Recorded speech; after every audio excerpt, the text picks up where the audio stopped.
Welcome to another peaceful journey through history, where we'll explore one of the most fascinating and complex figures to ever hold power in China. Tonight, we're diving deep into the extraordinary life of Empress Dowager Cixi, a woman who rose from humble concubine to become the de facto ruler of the Qing dynasty for nearly half a century. Whether you're settling in for the night or simply seeking a moment of calm, I'm grateful you've chosen to spend this time with me as we uncover the remarkable story of China's last great empress and the twilight of imperial rule. The year was 1835, and in the bustling streets of Beijing, few could have imagined that a young girl named Yehenara would one day control the fate of over 400 million people.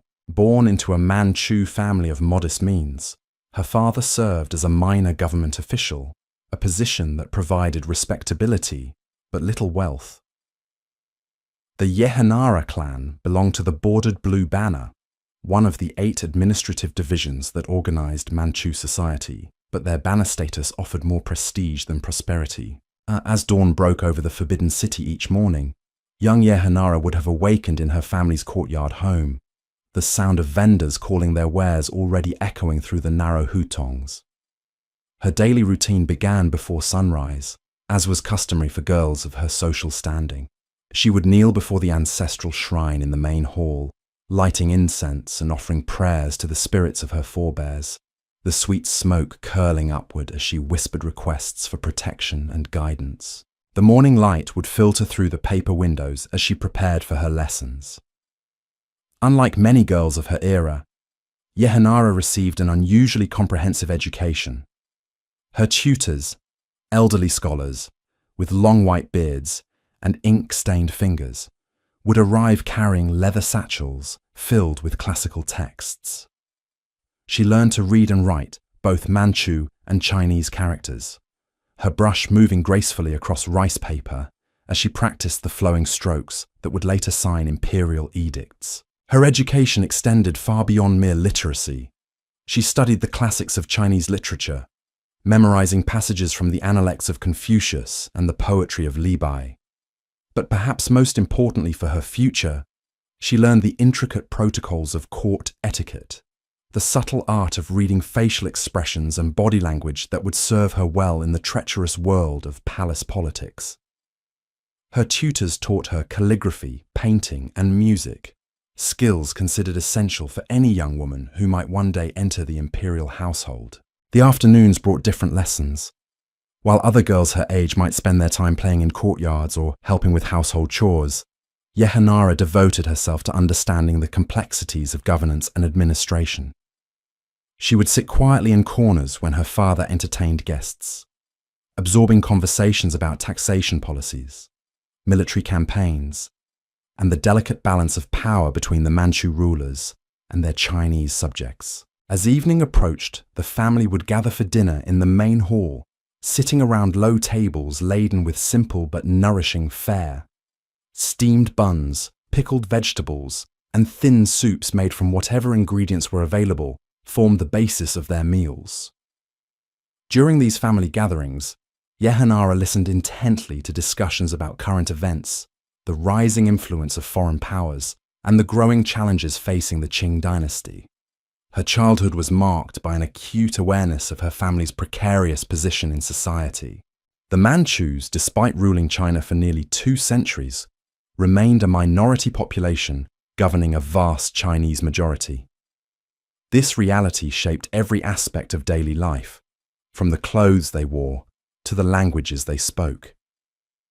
Yehenara learned early that survival required not just intelligence and beauty, but an almost supernatural ability to navigate between different worlds and competing loyalties. The turning point in her young life came in 1851, when Emperor Xianfeng ascended to the throne and issued the traditional call for young Manchu women to present themselves for potential selection as imperial concubines.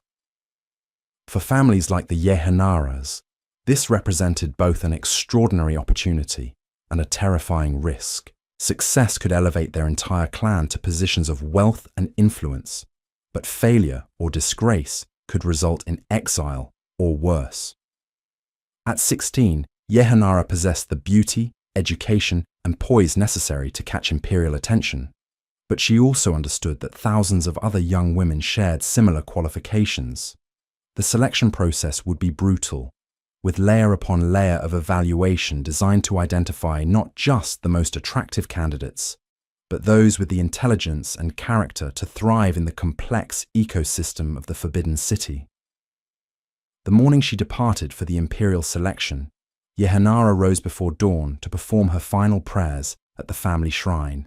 Her mother helped her dress in her finest silk robes, deep blue fabric embroidered with delicate patterns of chrysanthemums and butterflies.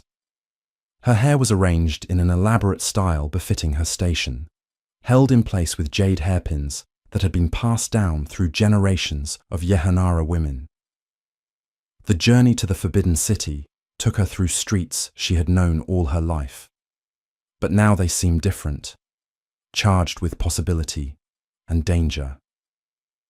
Vendors hawked their wares as usual, children played in the dust, and elderly men sat outside tea houses discussing the affairs of the day. But for Yehanara, this familiar world was already becoming part of her past. Upon entering the vast complex of the Forbidden City, she found herself in a realm that operated according to rules and customs that had been refined over centuries. Every gesture, every word, every glance carried meaning that could determine the trajectory of entire lives. The halls and courtyards were filled with hundreds of other young women, each hoping to capture the attention of an emperor they had never seen and might never meet. The initial selection process was methodical and impersonal. Palace eunuchs, men who had sacrificed their masculinity for positions of power and influence within the imperial household, evaluated each candidate according to strict criteria. Height, weight, facial features, skin quality, and deportment were all assessed with scientific precision. Women who failed to meet physical standards were dismissed immediately, sent back to their families with small gifts that served as consolation prizes for their participation. Those who survived the initial screening faced increasingly complex evaluations. They were tested on their knowledge of literature, history, and court protocol. They demonstrated their skills in calligraphy, painting, and musical performance.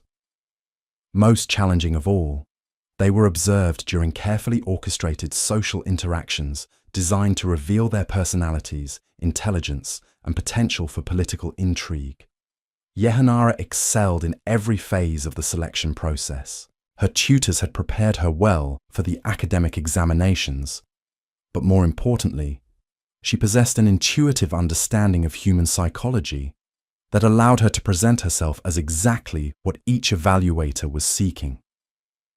She was demure enough to appear properly submissive, intelligent enough to demonstrate her value, and beautiful enough to capture attention without seeming threatening to other candidates. The final selection was made by the emperor himself, though the process remained shrouded in mystery and ceremony. Yehanara, along with the other successful candidates, was presented to Emperor Xianfeng in a formal audience that lasted only minutes, but would determine the rest of her life. The emperor, a young man struggling with the enormous burdens of ruling a vast empire during a period of unprecedented challenge, made his choices based on criteria that remained known only to him.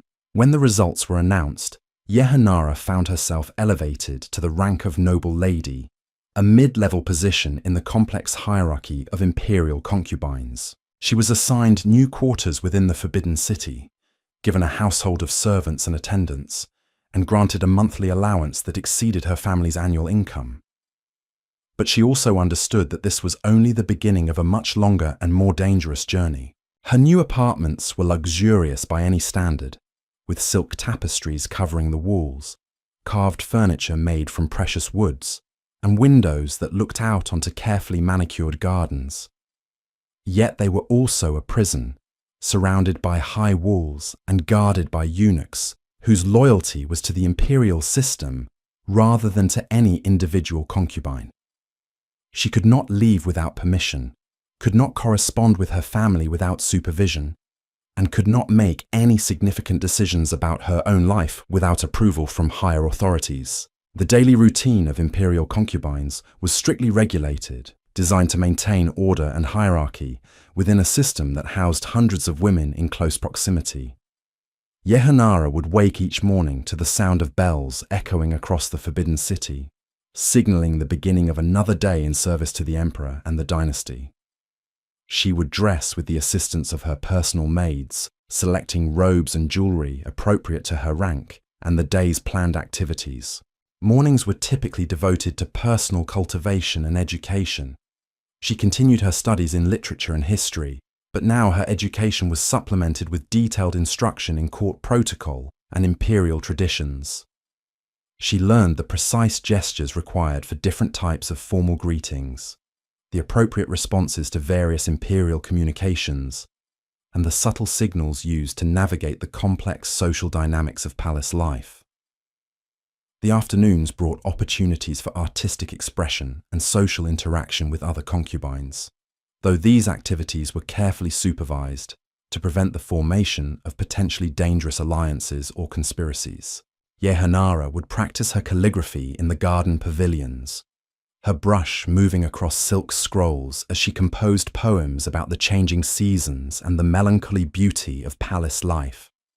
The sound of water trickling from ornamental fountains provided a peaceful backdrop for her creative work, while the scent of jasmine and lotus blossoms filled the air during the warmer months. Her artistic pursuits served multiple purposes beyond mere entertainment. Each painting she created, every poem she composed, and all her musical performances were evaluated by palace officials who reported on the cultural accomplishments of imperial concubines. Excellence in these refined arts could lead to increased favor and status within the hierarchy, while mediocrity might result in being overlooked during imperial selections for private audiences or special ceremonies. The evening hours were perhaps the most challenging aspect of palace life, as they brought the possibility of being summoned to attend the emperor. These summons came without warning, delivered by eunuch messengers who would appear at her door with formal invitations written on yellow silk. When such a summons arrived, Yehanara would have only minutes to prepare herself, selecting the most appropriate robes and jewelry while her servants arranged her hair and applied the subtle cosmetics favored by the imperial court. The walk to the emperor's chambers took her through a maze of corridors and courtyards, each more magnificent than the last. Painted dragons coiled across ceiling beams, their golden eyes seeming to watch her progress. Carved jade screens depicted scenes from classical literature, while bronze incense burners filled the air with sandalwood and myrrh. The floors were covered with thick carpets woven in intricate patterns that told stories of ancient battles and legendary romances. Emperor Xianfeng was a complex and troubled young man, burdened by responsibilities that would have challenged even the most experienced ruler. He had inherited an empire facing unprecedented threats from both internal rebellion and foreign invasion. The Taiping Rebellion was devastating southern China, claiming millions of lives and threatening the very foundations of Qing rule. Meanwhile, British and French forces were pressing for greater access to Chinese markets and territory, backing their demands with modern weapons and military tactics that exposed the weakness of traditional Chinese defenses. During her private audiences with the emperor, Yehanara demonstrated not only the grace and beauty expected of an imperial concubine, but also an unusual interest in and understanding of political affairs. While other concubines entertained the emperor with music, poetry, or conversation about palace gossip, she asked thoughtful questions about military strategy, diplomatic negotiations, and administrative challenges facing the empire. This intellectual curiosity initially amused the emperor, but gradually he began to value her insights and seek her opinions on matters of state. Their relationship deepened over the months following her arrival at court. The emperor, isolated by his position and surrounded by advisors who often told him what they thought he wanted to hear, found in Yehanara someone who would engage with him as a person, rather than merely an imperial symbol. She learned to read his moods and temperament, understanding when he needed encouragement, when he required honest counsel, and when he simply wanted companionship, without the burden of formal protocol. The turning point in their relationship came during the winter of 1852, when Yehanara discovered she was pregnant with the emperor's child. In the rigid hierarchy of the imperial harem, bearing the emperor's offspring was the ultimate achievement for any concubine, instantly elevating her status and securing her position within the palace.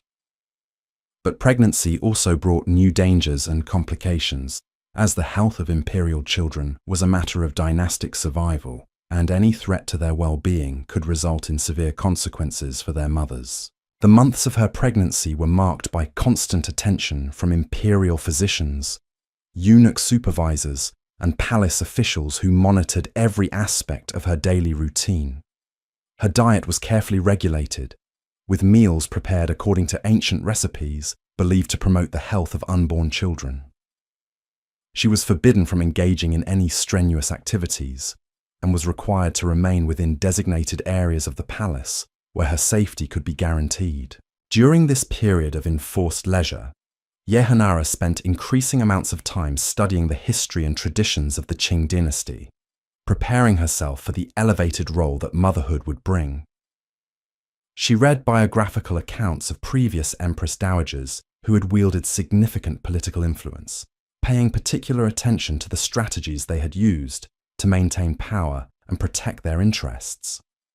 She also studied the complex relationships between the imperial court and the various factions of Chinese society, understanding that her future would depend on her ability to navigate these competing interests. The birth of her son in April 1856 transformed not only her personal circumstances, but also her relationship with Empress Yanfeng and her position within the broader political landscape of the empire. The infant prince was given the name Zaichun and was immediately recognized as a potential heir to the imperial throne. For Yehanara, now elevated to the rank of imperial noble consort Yi, this meant security and influence beyond anything she could have imagined during her childhood in Beijing. However, the joy of motherhood was tempered by the increasingly dire situation facing the empire. The Taiping Rebellion continued to rage across southern China, with rebel forces advancing toward major cities and threatening vital economic resources. Foreign powers were becoming more aggressive in their demands for territorial concessions and trading privileges, while the imperial treasury struggled to fund both military campaigns and the elaborate ceremonies required to maintain the prestige of the dynasty. Empress Yanfeng's health began to deteriorate under the stress of governing during such turbulent times. He suffered from various ailments that palace physicians seemed unable to cure, spending long periods confined to his chambers and relying increasingly on trusted advisors to manage day-to-day administrative affairs. During these periods of imperial incapacitation, Yehanara found herself serving not only as companion and mother of his heir, but also as an informal advisor whose opinions carried significant weight in important decisions. Her growing influence within the palace created tension with other members of the imperial family and court officials who viewed her rapid rise with suspicion and resentment. The Empress, who had failed to produce any children despite years of marriage to the emperor, watched with particular concern as Yehanara's star continued to ascend. Other concubines who had once treated her as an equal now approached her with the deference due to someone whose son might one day rule the empire. The political dynamics of the palace reflected broader tensions within Chinese society during this period of unprecedented change and challenge. Traditional Confucian values emphasized hierarchy, stability, and respect for established authority. But these principles were being tested by military defeats, economic pressures, and social upheaval that threatened the very foundations of imperial rule. Foreign ideas about government, technology, and social organization were beginning to penetrate Chinese society, creating debates about whether the empire should embrace modernization or resist foreign influence. As 1860 approached, these various pressures would converge in ways that would transform not only Yehanara's personal circumstances, but also the entire trajectory of Chinese history. The woman who had entered the Forbidden City as a teenage concubine was about to face challenges that would test every skill she had developed and every alliance she had cultivated during her rise through the palace hierarchy. The crisis that would define Yehanara's destiny began with distant cannon fire echoing across the hills surrounding Beijing. In October 1860, British and French forces had marched inland from the coast, their modern rifles and artillery cutting through Qing defences like silk.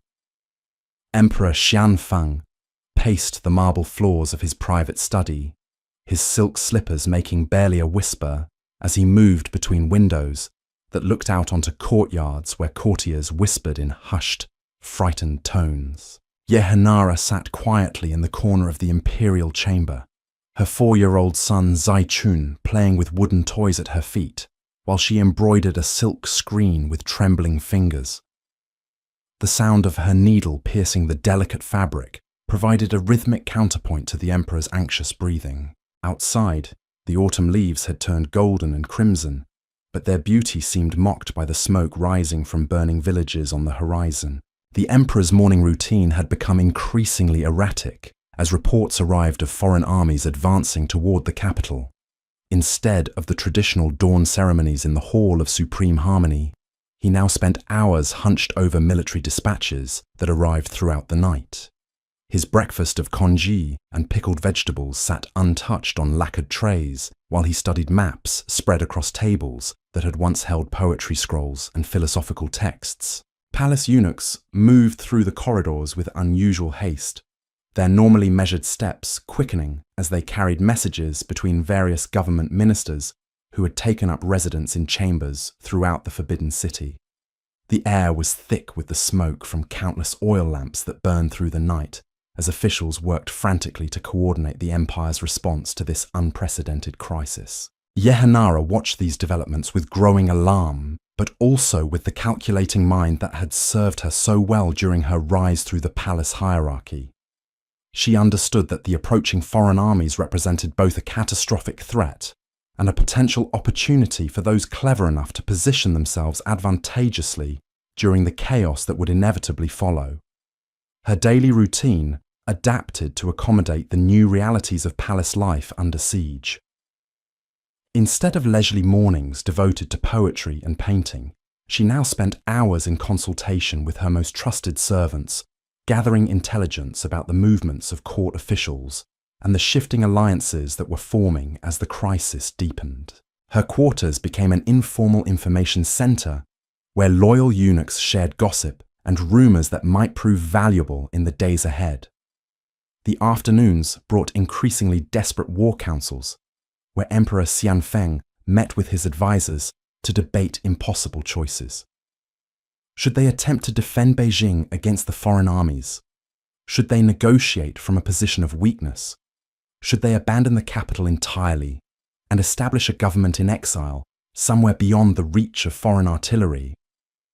Yehanara listened from behind silk screens that allowed her to observe these crucial discussions while maintaining the appearance of proper feminine seclusion. During these council sessions, she witnessed the emperor's gradual transformation from an indecisive young ruler into a man paralyzed by the magnitude of the decisions facing him. His hands shook as he lifted teacups to his lips, and his voice cracked when he attempted to give orders that might determine the fate of millions of people. The traditional imperial robes seemed to hang loosely on his diminishing frame, as if the weight of the crisis was physically consuming him. The palace kitchens, which had once produced elaborate banquets featuring dozens of courses prepared by teams of specialized cooks, now operated in a state of barely controlled chaos. Food supplies were becoming increasingly scarce as trade routes were disrupted, and farmers fled their fields to escape the advancing armies. Yehanara's evening meals consisted of simple broths and steamed vegetables, a stark contrast to the sumptuous feasts that had marked special occasions during more peaceful times. Her son Zaichun, too young to fully understand the gravity of the situation, continued his childhood routines with the resilience typical of children during times of adult crisis. He played with toy soldiers made from carved jade, unconsciously mimicking the real battles being fought just beyond the palace walls. His laughter provided moments of relief in chambers where adults spoke only in whispered consultations about strategies for survival. As October progressed, the foreign armies drew closer to Beijing, and Emperor Xianfeng made the fateful decision to abandon the capital. The announcement came during a pre-dawn meeting where the emperor, his face gaunt and his eyes hollow from sleepless nights, informed his closest advisors that the court would retreat to the mountain palace at Reihe, far from the reach of foreign cannons, but also far from the centers of power that had sustained the dynasty for centuries. The preparations for departure transformed the normally orderly palace into a scene of frantic activity.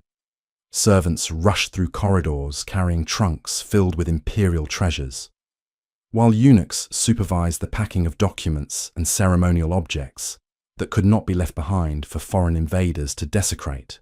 Yehanara supervised her own household's preparations, making careful decisions about which personal possessions to take and which to abandon to an uncertain fate. The journey to Reihe began before sunrise on a cold morning when frost covered the courtyards and the breath of horses created clouds in the crisp air.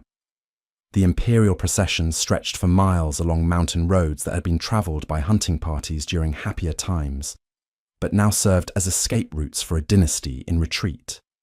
Yehanara rode in a covered palanquin with her son, the silk curtains drawn against both the mountain wind and the possibility of recognition by hostile observers. The mountain palace at Reihe had been designed as a summer retreat where emperors could escape the heat and humidity of Beijing while enjoying hunting and other recreational activities. Its pavilions and gardens were beautiful but modest compared to the grandeur of the Forbidden City, and its facilities were entirely inadequate for housing the complete apparatus of imperial government during an extended period of exile. Yehanara's new quarters consisted of a simple suite of rooms overlooking a small garden where deer grazed among carefully tended pine trees. The furniture was elegant but sparse, and the heating system struggled to keep out the mountain cold that grew more severe as winter approached. She spent her mornings wrapped in thick quilts while her servants prepared tea over braziers that filled the rooms with the smoke of burning charcoal. The emperor's health deteriorated rapidly in the harsh mountain climate. His chronic illnesses were exacerbated by the stress of exile and the constant anxiety about the fate of his empire. He spent most days confined to his chambers, emerging only for brief walks in the garden when the weather permitted and his strength allowed. Palace physicians, working with limited supplies and facilities, struggled to treat ailments that might have been manageable in the better-equipped medical facilities of the Forbidden City. During these long days of imperial incapacitation, Yehanara found herself playing an increasingly important role in maintaining communication between the exiled court and government officials who had remained in Beijing or fled to other locations throughout the empire.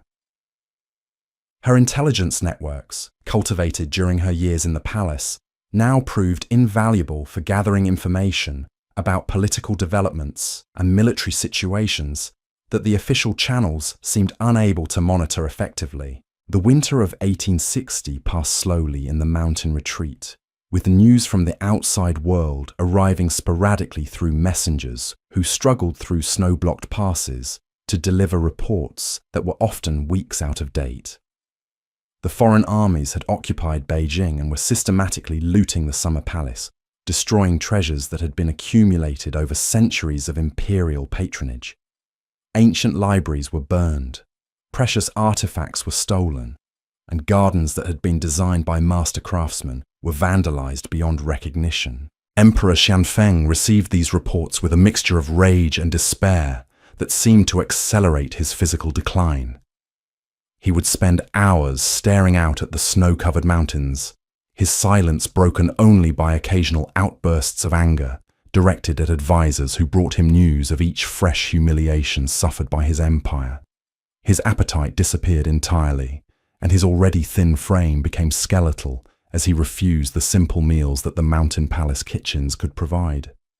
Yehanara watched this deterioration with growing alarm, understanding that the emperor's death would create a succession crisis that could either destroy her carefully built position or elevate her to unprecedented power. Her son Cixi was still a child, which meant that any regency government would require adult leadership capable of navigating the complex challenges facing the dynasty. The question was whether she would be included in such arrangements or marginalized by court officials who had never fully accepted her rapid rise through the palace hierarchy. The spring of 1861 brought warmer weather to the mountains, but no relief from the political pressures that were consuming the emperor's remaining strength. Peace negotiations with the foreign powers had resulted in treaties that imposed humiliating conditions on the Chinese government, including massive indemnity payments and the opening of additional ports to foreign trade. These agreements represented a fundamental shift in the balance of power between China and the Western nations, acknowledging Chinese weakness in ways that challenged the very foundations of imperial legitimacy. Emperor Xianfeng's final weeks were marked by increasing delirium as his various illnesses overwhelmed his weakened constitution. He would alternate between periods of unconsciousness and moments of clarity, during which he attempted to address the question of succession and regency arrangements. Yehanara maintained a constant vigil at his bedside, ensuring that she was present during these lucid intervals when crucial decisions about the future of the dynasty might be made. The emperor's death on August 22, 1861, marked the end of one era and the beginning of another that would be defined by Yehanara's transformation from imperial concubine to the power behind the throne. The mountain palace, which had served as a refuge during the crisis of foreign invasion, now became the stage for a carefully orchestrated political drama that would determine whether the Qing dynasty could adapt to the new realities of the modern world or would collapse under the weight of internal conflict and external pressure. As the emperor's body lay in state in the main hall of the mountain palace, surrounded by incense burners and ceremonial guards, Yehanara began implementing plans she had been developing throughout the long months of exile. Her 5-year-old son was now Emperor Tongji, but the real question was who would exercise power during his minority, and according to what principles the empire would be governed during this period of unprecedented challenge and opportunity. The announcement of the new emperor's accession was made according to ancient protocols that seemed surreal in the mountain setting. Palace eunuchs dressed in formal court robes proclaimed 5-year-old Cixi as Emperor Tongji, while snow still clung to the pine branches outside the ceremonial halls. The child sat on a makeshift throne carved from local wood, his tiny frame dwarfed by imperial robes that had been hastily altered to fit his diminutive stature. Yehanara knelt beside her son during the ceremony, her head bowed in the traditional gesture of submission, but her mind was already racing through the complex calculations required to secure her position in the new political order. The assembled court officials, many of whom had spent months plotting their own advancement during the emperor's illness, watched her carefully for signs of weakness or uncertainty that they might exploit in the power struggles that would inevitably follow. The Regency Council that was supposed to govern during the young emperor's minority had been hastily assembled from officials who happened to be present at Reihe when Emperor Xianfeng died. This group included several princes of the blood who had legitimate claims to influence over imperial policy, as well as senior bureaucrats whose expertise in administration was considered essential for managing the empire's recovery from foreign invasion and internal rebellion. However, the regency arrangements contained a fatal flaw that Yehanara had recognized immediately. The council members were united only in their desire to exclude her from meaningful participation in government, despite her obvious influence over the child emperor and her demonstrated understanding of political affairs. They assumed that a woman, regardless of her intelligence or experience, could be safely marginalized, while they divided power among themselves according to traditional masculine hierarchies. This assumption would prove to be their undoing. Yehanara had spent years observing the dynamics of court politics, understanding not only the formal structures of imperial government, but also the informal networks of loyalty, obligation, and mutual interest that actually determined how decisions were made and implemented. She had cultivated relationships with key eunuchs, military officers, and provincial administrators who valued competence over gender and results over precedent. Her daily routine during the early weeks of the regency was carefully designed to appear submissive, while actually gathering intelligence and building coalitions that would support her eventual move to claim real authority. Each morning, she would dress in the simple robes appropriate to her status as Imperial Mother, avoiding any display of luxury or ambition that might alert her potential rivals to her true intentions. The breakfast ritual in her mountain quarters became an informal intelligence briefing where trusted servants shared gossip and observations about the activities of Regency Council members. Over bowls of thin congee flavored with preserved vegetables, she learned which officials were meeting privately, which alliances were forming, and which individuals might be persuaded to support alternative power arrangements. Her afternoons were ostensibly devoted to the education and care of the young emperor, but these teaching sessions also served as opportunities to demonstrate her indispensability to the imperial system. While other adults struggled to communicate with the child in ways he could understand, Yehanara had developed techniques for explaining complex political concepts through stories and games that engaged his natural curiosity while preparing him for his future responsibilities. The young Emperor Tongji would sit cross-legged on silk cushions in her chambers while she told him tales of ancient rulers who had faced challenges similar to those confronting the Qing dynasty. These stories were carefully chosen to emphasize themes of loyalty, wisdom, and the importance of listening to advisors who demonstrated genuine concern for imperial welfare rather than personal advancement. During these educational sessions, Yehanara would also teach her son to recognize the subtle signs of deception and manipulation that characterized court politics. She showed him how to read facial expressions, interpret tone of voice, and understand the hidden meanings behind formal speeches. These lessons were presented as games, but they provided the child emperor with skills that would prove essential for navigating the treacherous world of imperial decision-making. The evening meals in the mountain palace had become tense affairs, where Regency Council members attempted to present a facade of unity while actually maneuvering for individual advantage. Yehanara attended these dinners in her capacity as Imperial Mother, sitting in a position that appeared subordinate but actually allowed her to observe the interactions between different faction leaders. She watched as Prince Sushun, the most ambitious member of the Regency Council, attempted to establish himself as the dominant figure in the new government through a combination of legal arguments about his constitutional authority and subtle intimidation of potential rivals. His speeches during these formal dinners were masterpieces of political rhetoric, combining appeals to tradition with promises of effective governance that were designed to win support from undecided officials.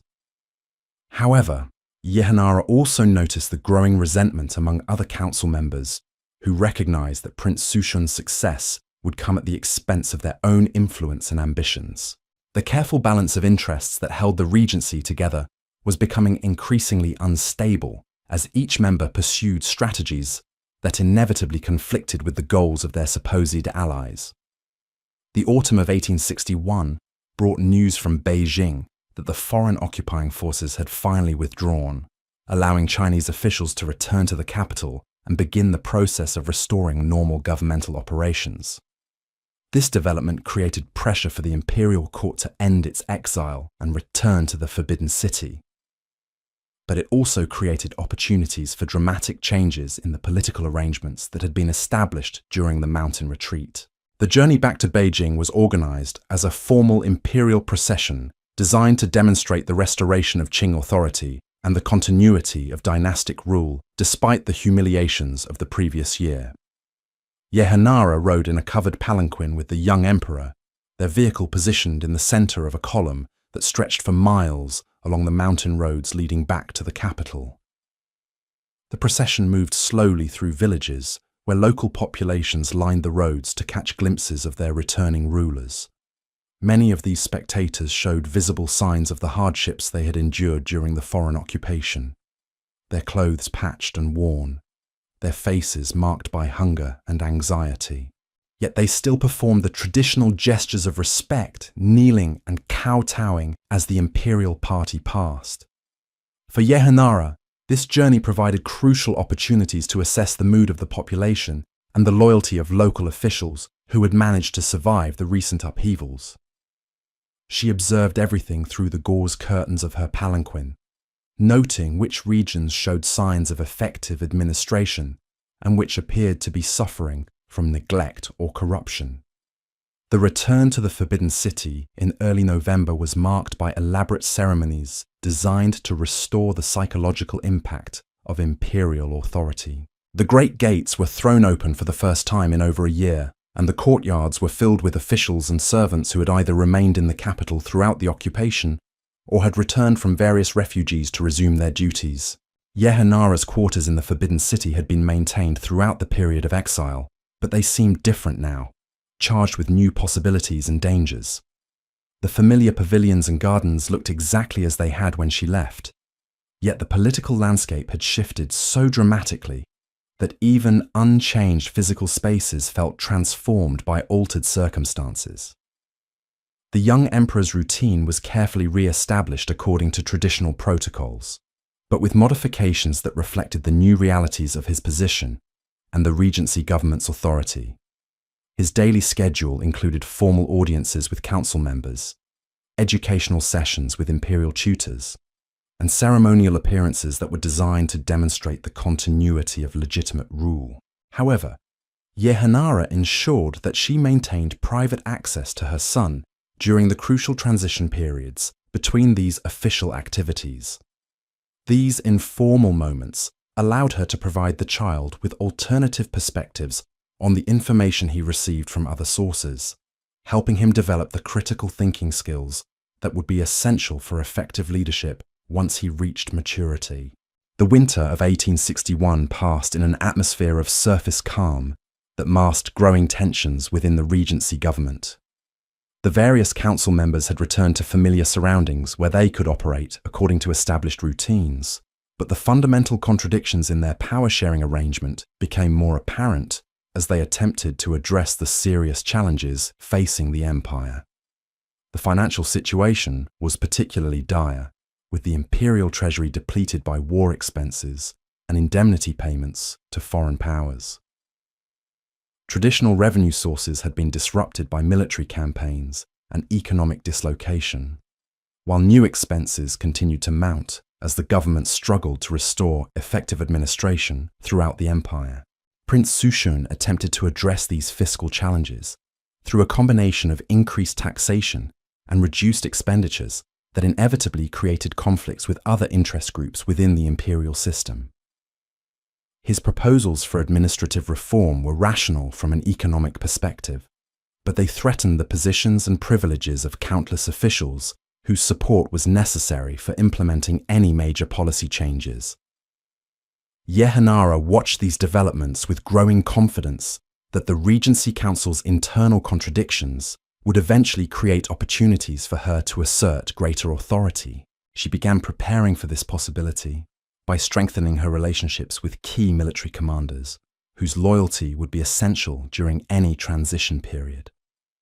Her approach to military politics was characteristically subtle and indirect. Rather than openly courting the support of army officers, she focused on demonstrating her understanding of strategic and logistical challenges facing Chinese forces in various theaters of operation. Her questions during informal conversations revealed genuine knowledge of military affairs that impressed professional soldiers who had become accustomed to dealing with court officials whose expertise was purely theoretical. The spring of 1862 brought a series of crises that tested the Regency government's ability to respond effectively to unexpected challenges. Rebellions erupted in several provinces where local populations had been pushed beyond their limits by taxation and conscription policies. Foreign merchants in treaty ports complained about irregular enforcement of commercial agreements, threatening renewed international conflicts that the weakened empire could not afford. Most seriously, reports arrived from the southern provinces indicating that Taiping rebel forces were preparing new offensives that could threaten major cities and vital economic resources. The Regency Council's response to these multiple challenges revealed both the limitations of collective decision-making and the personal ambitions that were undermining governmental unity. Different council members advocated for incompatible strategies that reflected their individual priorities rather than comprehensive analysis of imperial interests. Prince Sushun favoured military solutions that would demonstrate strength, but required resources the government did not possess. Other officials recommended diplomatic approaches that might preserve imperial finances, but could be interpreted as signs of weakness by both domestic and foreign observers. These policy debates provided Yehanara with detailed intelligence about the thinking and capabilities of each Regency Council member. She used this information to develop strategies for exploiting their disagreements, while positioning herself as a source of alternative leadership that could provide the unity and decisiveness that collective governance seemed unable to achieve. Her daily routine during this period of mounting crisis was carefully structured to maintain the appearance of appropriate feminine submission, while actually building the foundation for dramatic political action. Each morning began with private prayers in her personal shrine, where she sought guidance from ancestral spirits about the timing and methods for asserting her authority. The breakfast conferences with trusted servants became increasingly focused on operational planning rather than mere intelligence gathering. Maps of the Forbidden City were spread across her dining table, as loyal eunuchs explained the locations of key government offices, military installations, and communication centers that would need to be controlled during any transition of power. Her afternoon sessions with the young emperor took on new urgency as she prepared him psychologically for the possibility of major changes in the governmental arrangements that surrounded him. These conversations were presented as lessons about Chinese history and political philosophy, but they were actually designed to help the child understand and accept his mother's eventual emergence as the real authority behind imperial decision-making. The evening hours were devoted to coded communications with military commanders and provincial officials, whose support would be crucial during the critical moment when she chose to move against the Regency Council. These messages were carefully crafted to appear as routine correspondence about administrative matters, but they actually contained specific instructions about actions to be taken when predetermined signals were given. By midsummer 1862, Yehanara had completed the preparations for what would become known as the Xinyu coup, a carefully orchestrated political maneuver that would transform her from marginalized imperial mother into the most powerful person in the Chinese empire. The Regency Council members remained focused on their own factional struggles, unaware that their most dangerous opponent was the woman they had dismissed as politically irrelevant. The timing of her move was determined by a convergence of factors that created optimal conditions for success while minimizing the risks of failure or retaliation. A major military crisis in the southern provinces had drawn several key council members away from Beijing, reducing the immediate opposition she would face. Financial pressures had created widespread dissatisfaction among court officials, who were becoming receptive to alternative leadership arrangements. Most importantly, intelligence reports indicated that foreign powers were preparing new demands that would require decisive governmental response. The coup itself unfolded during a single night in November 1862, executed with precision that reflected months of careful planning and coordination. Trusted military units simultaneously secured key locations throughout the Forbidden City, while loyal officials took control of communication systems and government archives.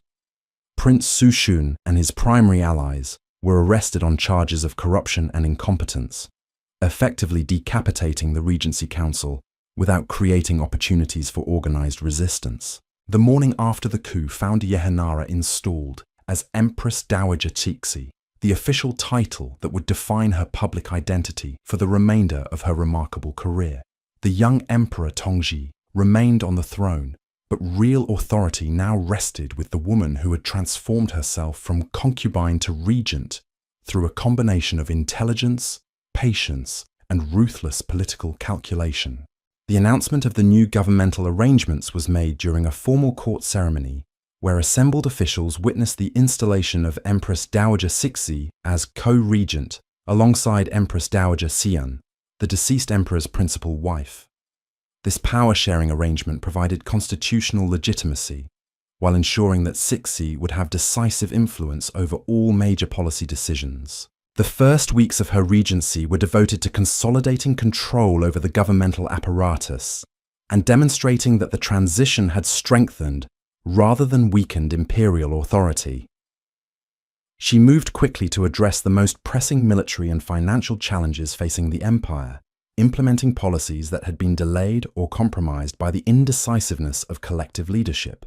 Her daily routine as Empress Dowager was carefully designed to project authority while maintaining the ceremonial protocols that were essential for legitimacy in the eyes of traditional court culture. Each morning began with formal audiences, where she received reports from government ministers and issued instructions about policy implementation. These sessions were conducted from behind a yellow silk screen that maintained appropriate gender separation, while allowing her to participate fully in governmental decision-making. The transformation of Yehanara into Empress Dowager Cixi represented more than just a change in political leadership.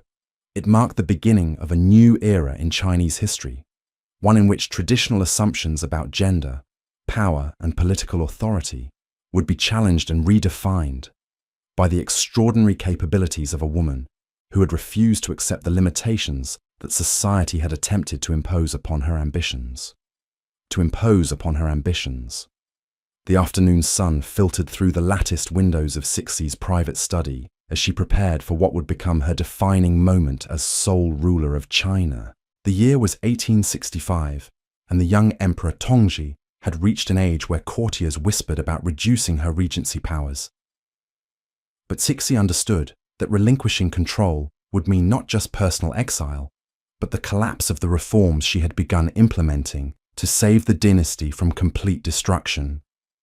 Her morning routine had evolved into a carefully orchestrated display of imperial authority that would have been unthinkable for any woman just decades earlier. She would rise before dawn in her chambers within the Palace of Compassion and Tranquility, her personal residence that had become the unofficial center of Chinese government. The sound of her silk slippers against the polished wooden floors echoed through corridors where eunuchs waited with reports from across the empire. The ritual of dressing required nearly an hour, as layers of imperial yellow robes were arranged with mathematical precision. Each garment carried symbolic meaning that reinforced her legitimacy. The phoenix embroidered across her chest represented feminine imperial power, while the dragons coiling around her sleeves demonstrated her authority over the masculine forces of government and military. Her elaborate headdress, adorned with pearls and jade ornaments, added nearly a foot to her height, ensuring that she towered over male officials who knelt in her presence. Breakfast was served on porcelain dishes, decorated with scenes from classical literature, each piece worth more than most Chinese families earned in a lifetime. But Cixi barely touched the delicate pastries and fragrant teas placed before her, her appetite suppressed by the constant pressure of decisions that could affect millions of lives. Instead, she used the morning meal as an opportunity to review intelligence reports that arrived throughout the night from her vast network of informants. These intelligence summaries painted a picture of an empire still teetering on the edge of collapse. The Taiping Rebellion had finally been crushed, but at enormous cost in both lives and resources. Foreign powers continued to demand concessions that eroded Chinese sovereignty, while internal corruption undermined every attempt at administrative reform. Most concerning were reports of growing resentment among traditional court officials, who viewed her continued regency as a violation of proper Confucian order. Her morning audiences took place in the Hall of Mental Cultivation, where she sat behind an ornate screen that allowed her to see petitioners while maintaining the fiction that she was merely advising her son. Government ministers would kneel before the empty throne where young Emperor Tongji sat in rigid silence, while Cixi's voice emerged from behind the yellow silk barrier with commands that carried the full weight of imperial authority. These daily sessions revealed the staggering complexity of governing an empire that stretched from the frozen steppes of Mongolia to the tropical ports of southern China. Provincial governors requested emergency funding for flood relief along the Yellow River. Military commanders sought authorization for campaigns against bandits who threatened trade routes. Diplomatic officials required guidance on negotiations with European powers, whose technological superiority made traditional Chinese responses inadequate. Cixi's responses demonstrated a grasp of practical governance that impressed even her harshest critics. She had taught herself to read detailed financial reports that tracked revenue flows from dozens of different tax sources. Her questions about military logistics revealed understanding of supply chains, troop movements, and strategic planning that rivaled professional officers. Most remarkably, her diplomatic instructions showed sophisticated comprehension of international law and commercial agreements that had been imposed on China during its period of weakness. The complexity of her position required Cixi to master multiple roles simultaneously. As regent, she needed to demonstrate unwavering loyalty to her son, while actually exercising supreme authority. As a woman, she had to project appropriate feminine virtues while commanding masculine institutions of government and warfare. As a Manchu, she needed to maintain the ethnic hierarchy that kept her people in power, while governing a vast Chinese population that outnumbered Manchus by hundreds to one. Her afternoon schedule was devoted to private meetings with key officials who required more detailed consultation than the formal morning audiences could provide. These sessions took place in intimate pavilions scattered throughout her residential complex, where the informal atmosphere encouraged honest discussion about sensitive political matters. The sound of water trickling through ornamental rock gardens provided a peaceful backdrop for conversations about military strategy, economic policy, and diplomatic negotiations. During these private consultations, Cixi demonstrated remarkable ability to adapt her communication style to the personality and interests of each visitor. With military commanders, she spoke the direct language of soldiers, asking pointed questions about troop readiness and strategic objectives.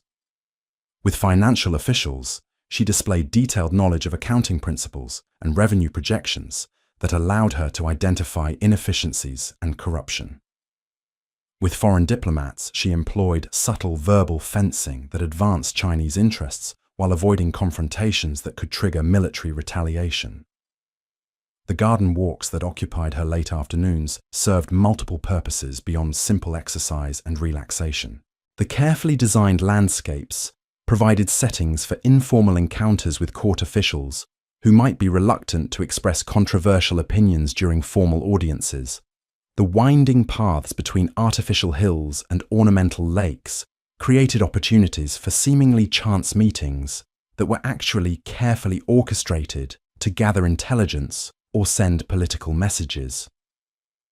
These garden conversations revealed the depth of Cixi's understanding of human psychology and political motivation. She would discuss poetry with scholarly officials while subtly probing their views on governmental reform. She would admire flower arrangements with palace ladies while gathering gossip about the activities of potential rivals. She would feed goldfish in ornamental ponds while conducting negotiations with eunuch administrators who controlled access to sensitive information. Her evening meals had evolved into working dinners, where selected guests joined her for discussions that continued the day's political business in a more relaxed atmosphere. The dining room in her private apartments featured round tables that encouraged conversation among participants who might normally interact only through formal protocols. The menu always included dishes from different regions of the empire, a subtle reminder of the diversity that made China both powerful and difficult to govern. These dinner conversations allowed Cixi to observe the personal dynamics between different officials while also testing policy ideas in informal settings where participants might express opinions they would never voice during formal meetings. She would pose hypothetical questions about administrative reforms while studying facial expressions and body language for signs of support or resistance. She would describe foreign technological innovations while gauging reactions from officials whose cooperation would be necessary for implementing modernization programs. The evening hours also provided opportunities for Cixi to continue her own education in subjects that were essential for effective governance, but had not been included in the traditional curriculum for imperial women. Her personal library contained treatises on military engineering, international law, and economic theory that she studied with the dedication of a scholar preparing for imperial examinations.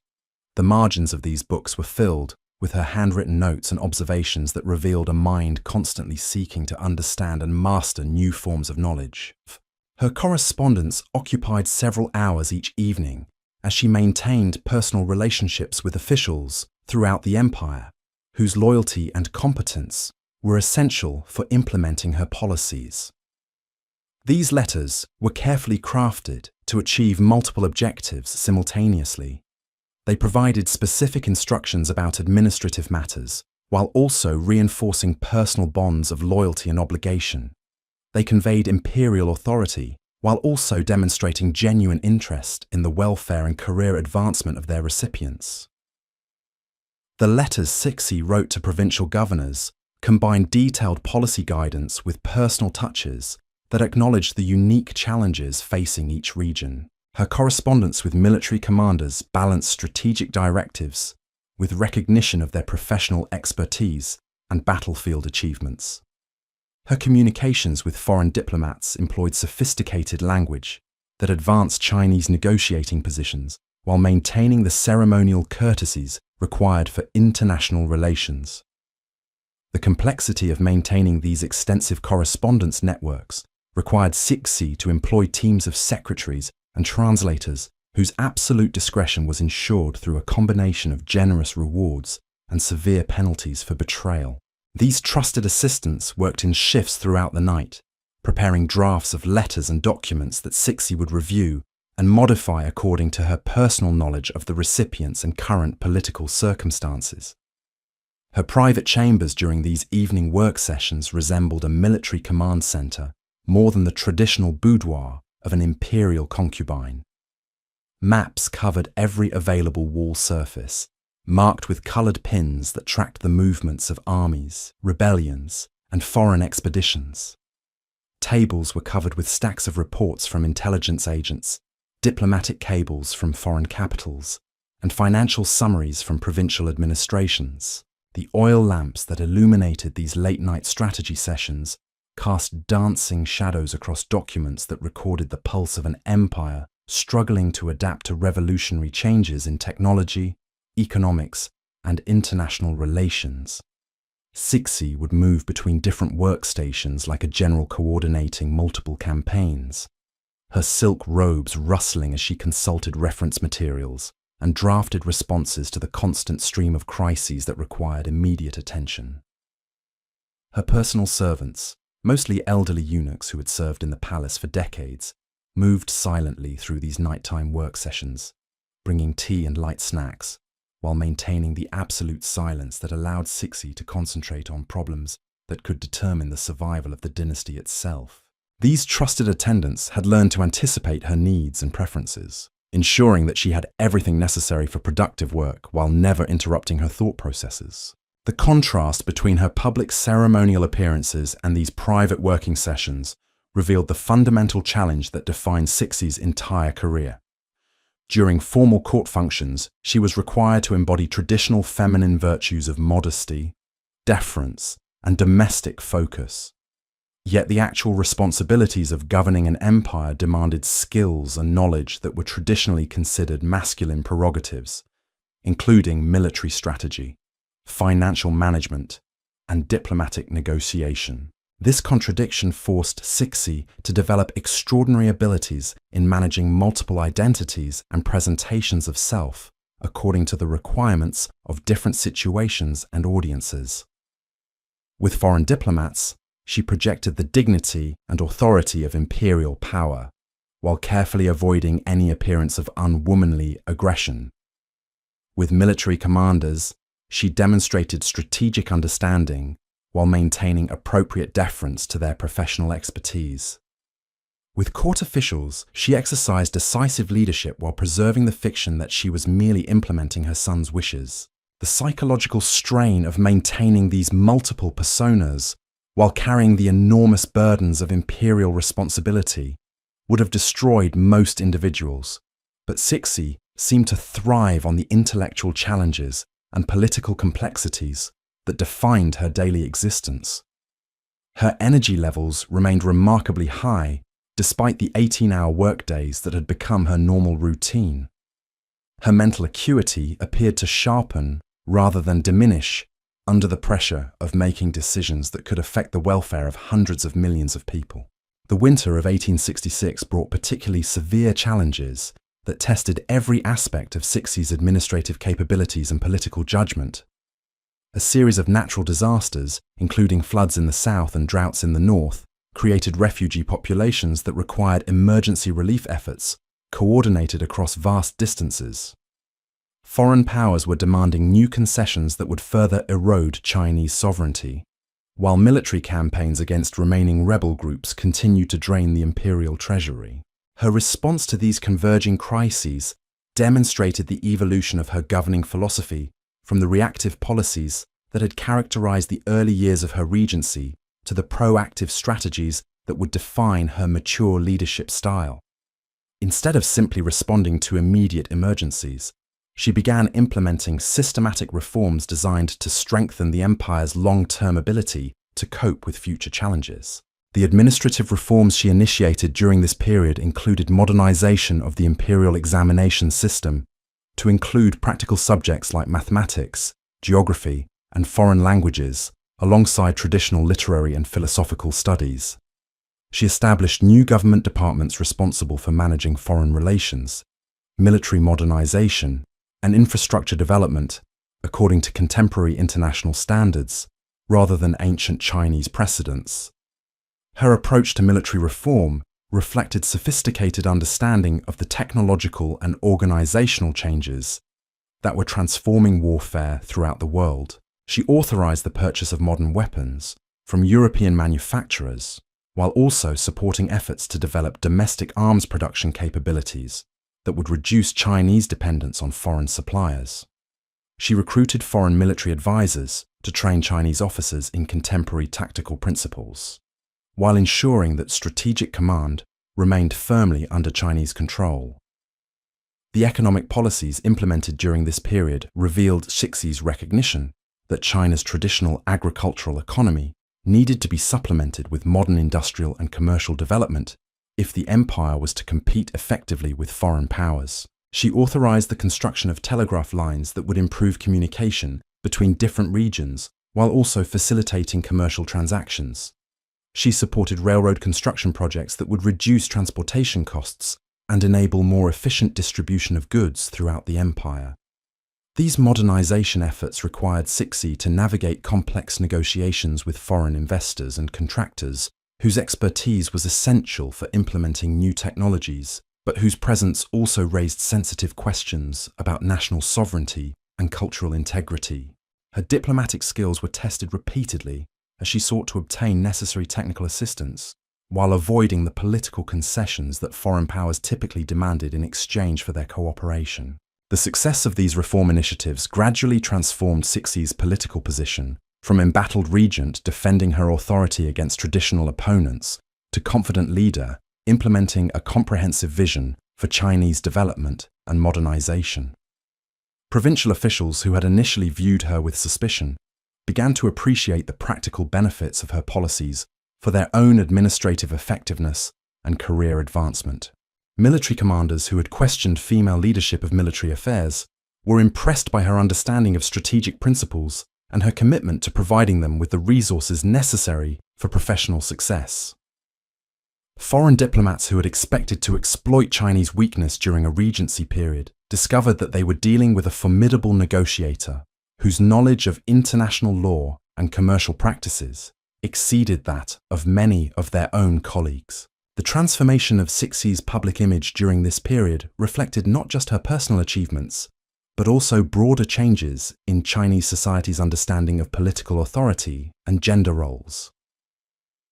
The desperate circumstances facing the empire had created conditions where traditional prejudices against female leadership were subordinated to practical concerns about governmental effectiveness and dynastic survival. Her daily routine during the late 1860s settled into patterns that would characterize her leadership style for the remainder of her long career. Each morning brought fresh challenges that required immediate attention, but she had developed systematic approaches to information gathering, consultation, and decision-making that enabled her to respond effectively to unexpected developments while maintaining focus on long-term strategic objectives. The confidence that Cixi displayed during this period of consolidation and reform reflected her growing understanding that she had successfully navigated the most dangerous phase of her political career. The opposition that had initially threatened to destroy her regency had been neutralized through a combination of skillful alliance building, effective policy implementation, and patient cultivation of key constituencies whose support was essential for maintaining power. Yet even as she celebrated these achievements, Cixi understood that her position remained fundamentally vulnerable to changes in circumstances that were beyond her direct control. The young emperor was approaching an age where his continued dependence on maternal guidance would appear increasingly inappropriate. Foreign powers were developing new technologies and strategies that could render Chinese defensive capabilities obsolete. Internal social and economic pressures were creating conditions that could explode into rebellion if not addressed through continued reform and modernization. The challenge that would define the next phase of her career was transforming the temporary authority of regency into more permanent forms of political influence that could survive transitions in formal governmental arrangements. This would require her to develop new justifications for female participation in imperial politics, while also ensuring that her policies had created sufficient benefits for key constituencies to guarantee their continued support, regardless of changes in official titles or ceremonial positions. The evening of December 31st, 1867, found Cixi reviewing the achievements and setbacks of a year that had fundamentally altered both her personal position and the trajectory of Chinese development.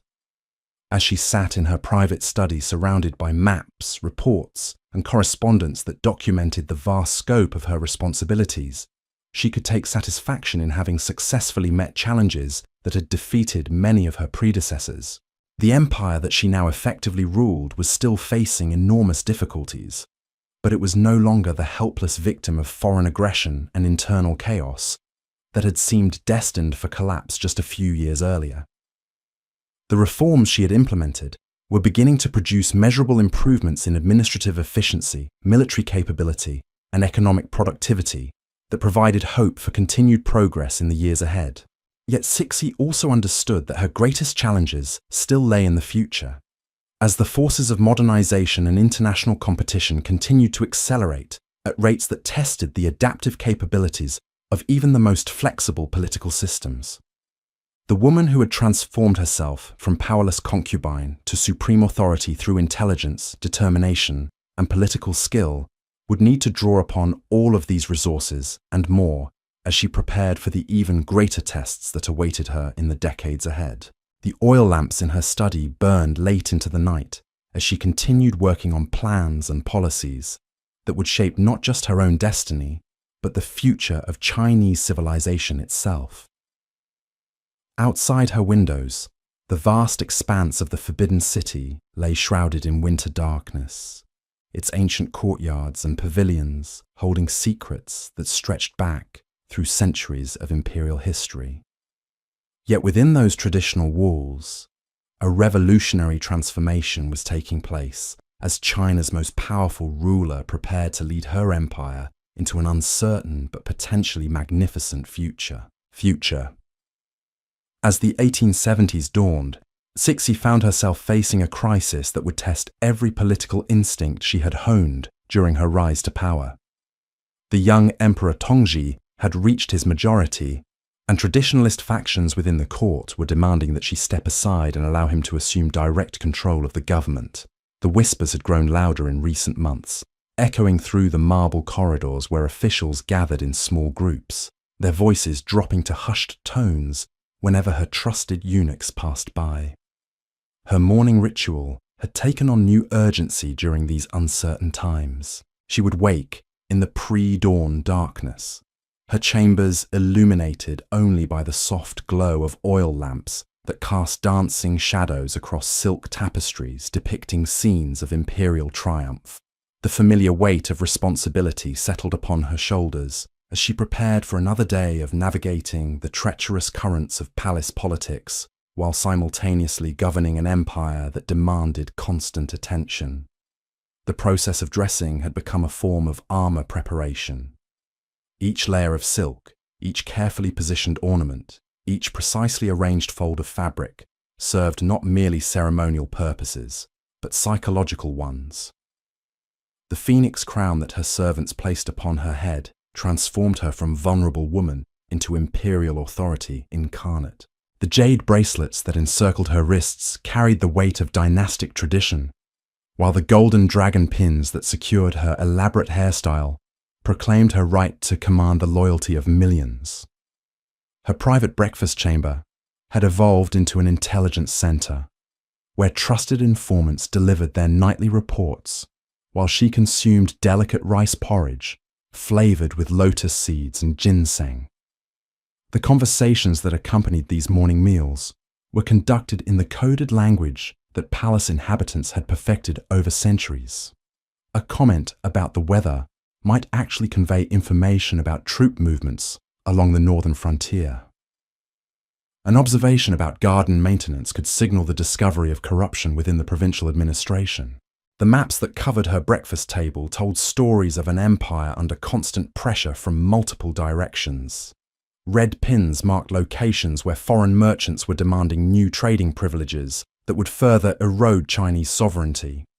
Blue markers indicated regions where natural disasters had created refugee populations requiring emergency assistance. Black flags showed areas where bandit activity threatened the commercial networks that sustained imperial revenues. Each coloured symbol represented decisions that would need to be made before sunset, problems that required solutions combining diplomatic finesse, military strategy, and economic calculation. The sheer volume of information flowing through her chambers each morning would have overwhelmed most government officials, yet Cixi processed these reports with the efficiency of someone who had learned to compartmentalize complex challenges while maintaining focus on overarching strategic objectives. Her morning audiences had become elaborate theatrical productions designed to project imperial authority while managing the delicate transition from regency to direct imperial rule. The hall of mental cultivation filled each day with officials who performed the ancient rituals of imperial consultation while actually engaging in sophisticated political negotiations about the future direction of Chinese governance. Emperor Tongji would sit upon the dragon throne, wearing robes that had been worn by his ancestors for generations, but his responses to ministerial petitions were carefully scripted based on policy decisions that Cixi had made during her pre-dawn planning sessions. The yellow silk screen that supposedly separated maternal advice from imperial command had become increasingly transparent as courtiers recognized that real authority continued to flow from the palace of compassion and tranquility. The young emperor's performance during these daily ceremonies revealed both his intelligence and his limitations. At 19, he possessed the quick wit and natural dignity that were essential for effective imperial leadership, but he lacked the deep knowledge of governmental operations and international relations that had taken Cixi decades to acquire. His questions about military logistics often betrayed gaps in understanding that could prove dangerous during crisis situations. His responses to diplomatic communications sometimes reflected idealistic assumptions about foreign intentions that more experienced observers found naive.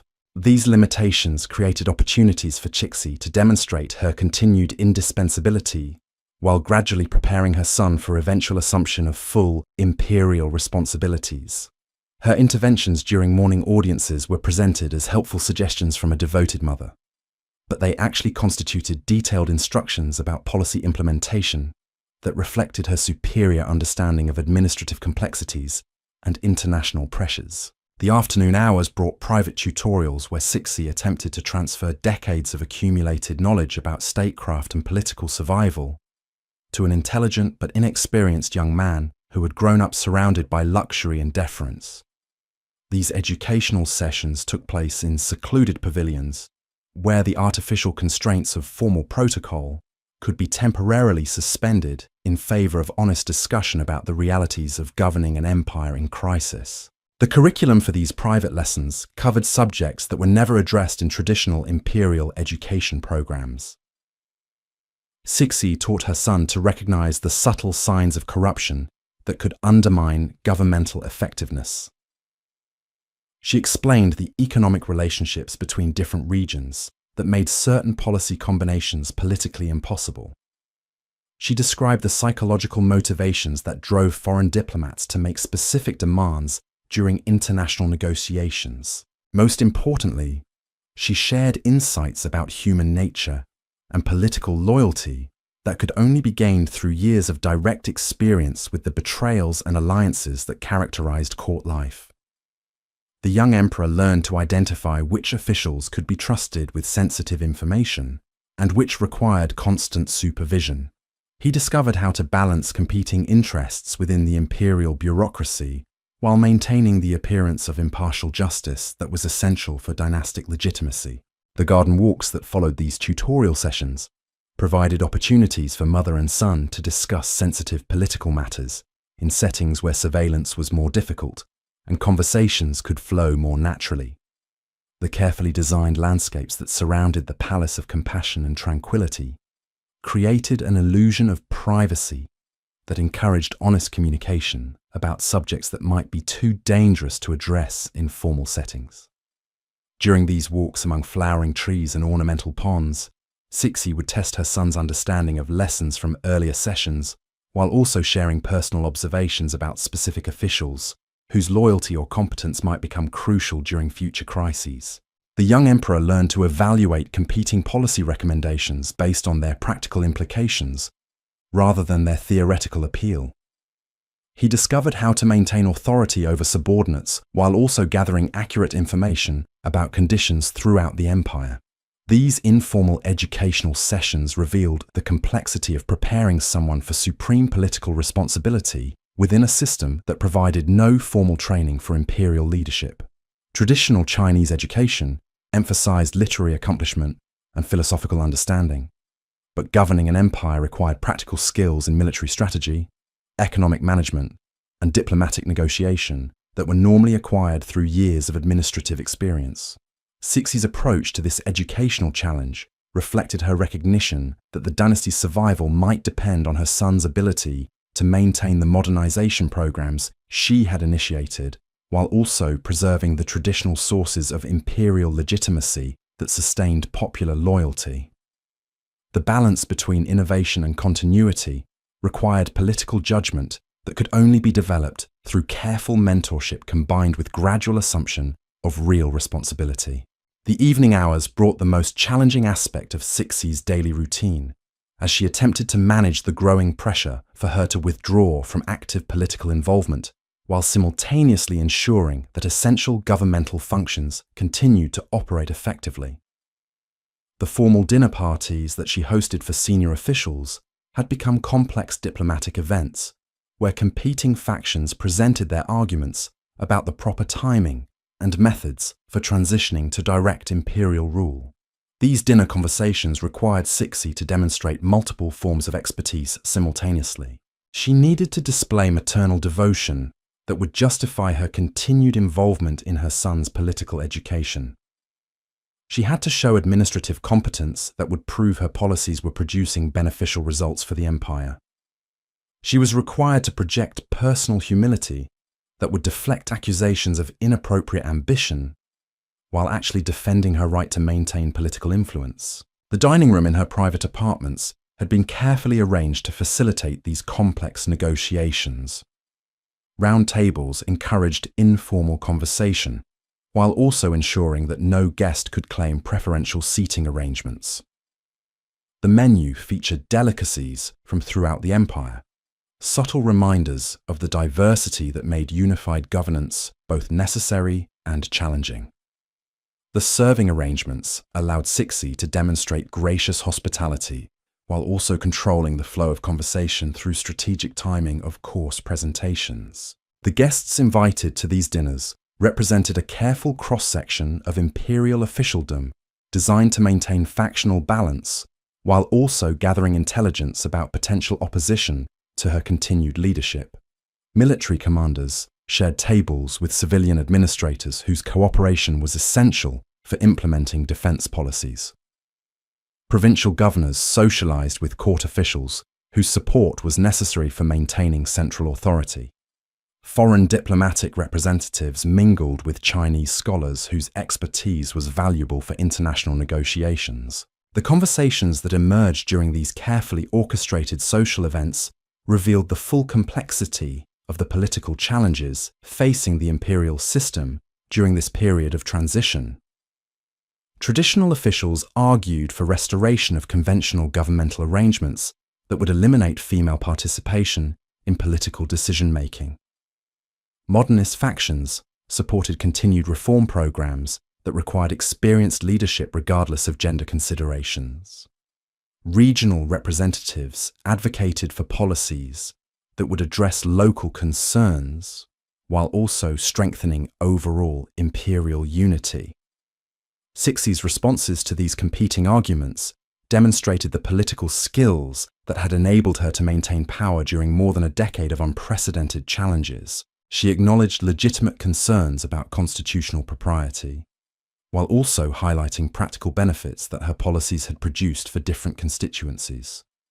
She expressed appropriate deference to traditional values, while also defending innovative approaches that had strengthened imperial capabilities. The late evening hours provided opportunities for private consultations with key officials whose support would be crucial for managing the transition to direct imperial rule according to arrangements that preserved her ability to influence policy decisions. These confidential meetings took place in intimate settings where participants could speak honestly about sensitive subjects without concern for ceremonial protocols or potential surveillance by hostile observers. The palace chambers where these evening conferences occurred were furnished with comfortable seating arrangements that encouraged extended discussion while also maintaining appropriate hierarchical relationships between imperial authority and ministerial subordination. Soft lighting from carefully positioned oil lamps created an atmosphere of confidential consultation, while the sound of water from nearby garden fountains provided acoustic cover for conversations that might prove dangerous if overheard by unauthorized individuals. During these private meetings, Cixi explored various scenarios for maintaining her political influence after the formal end of her regency period. Constitutional arrangements that had worked effectively in other monarchical systems provided potential models for Chinese adaptation. Historical precedents from earlier dynastic periods offered examples of successful power-sharing agreements between emperors and influential relatives. Contemporary international practices suggested diplomatic protocols that might accommodate unusual governmental arrangements. The officials who participated in these confidential planning sessions represented diverse perspectives on the optimal balance between traditional legitimacy and practical effectiveness in imperial governance. Some advocated for formal constitutional changes that would create permanent advisory roles for experienced leaders, regardless of their family relationships to reigning emperors. Others preferred informal arrangements that would maintain traditional appearances while ensuring continued access to proven administrative expertise. These discussions revealed the fundamental tension between theoretical principles of imperial authority and practical requirements of effective governance that had characterized Chinese political philosophy for centuries. The mandate of heaven that legitimized dynastic rule was traditionally understood to flow through male lineage, but the actual responsibilities of imperial administration required capabilities that were not necessarily related to gender or family relationships. Cixi's position in these debates was complicated by her need to defend both her personal right to continued political participation and the broader principle that governmental effectiveness should take precedence over conventional restrictions based on gender or traditional protocol. Her arguments combined appeals to practical necessity with sophisticated interpretations of classical political texts that supported flexible approaches to imperial organization. The midnight hours found Cixi alone in her private study, reviewing the day's developments while preparing for the challenges that would emerge with tomorrow's dawn.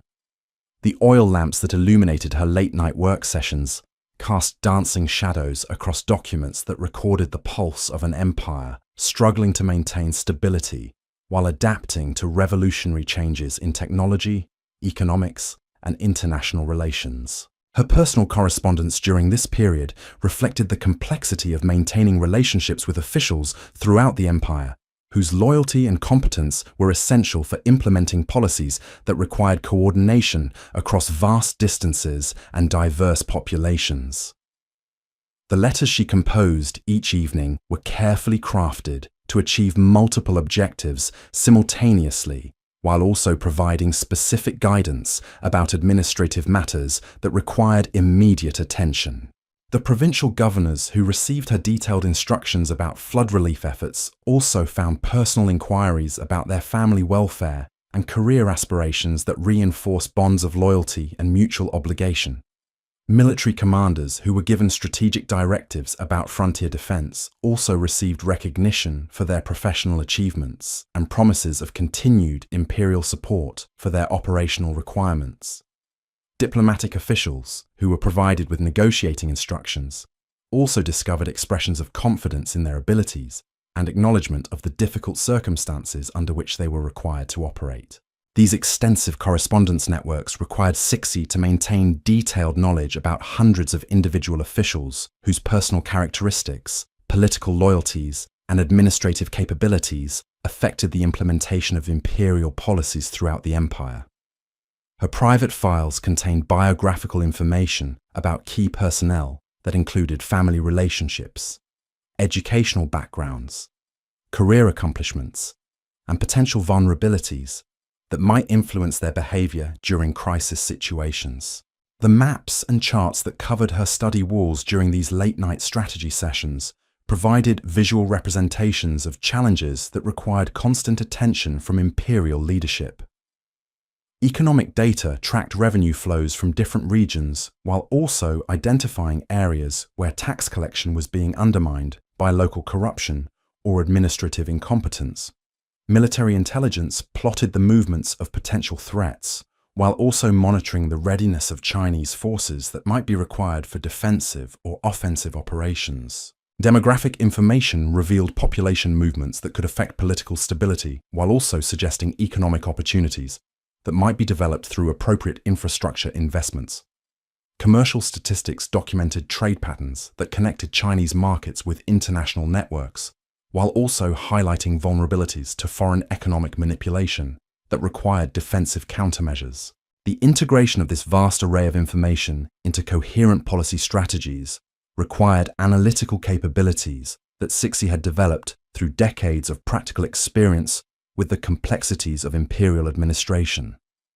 Her ability to identify connections between seemingly unrelated developments enabled her to anticipate problems before they became serious threats, while also recognizing opportunities that might be exploited for imperial advantage.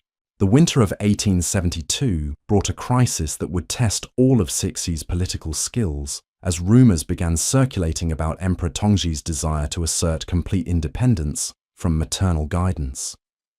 Foreign diplomats reported conversations with young courtiers who claimed that the emperor was planning dramatic policy changes that would signal his emergence as an autonomous leader. Provincial officials sent coded messages expressing uncertainty about whether existing administrative arrangements would continue under direct imperial rule.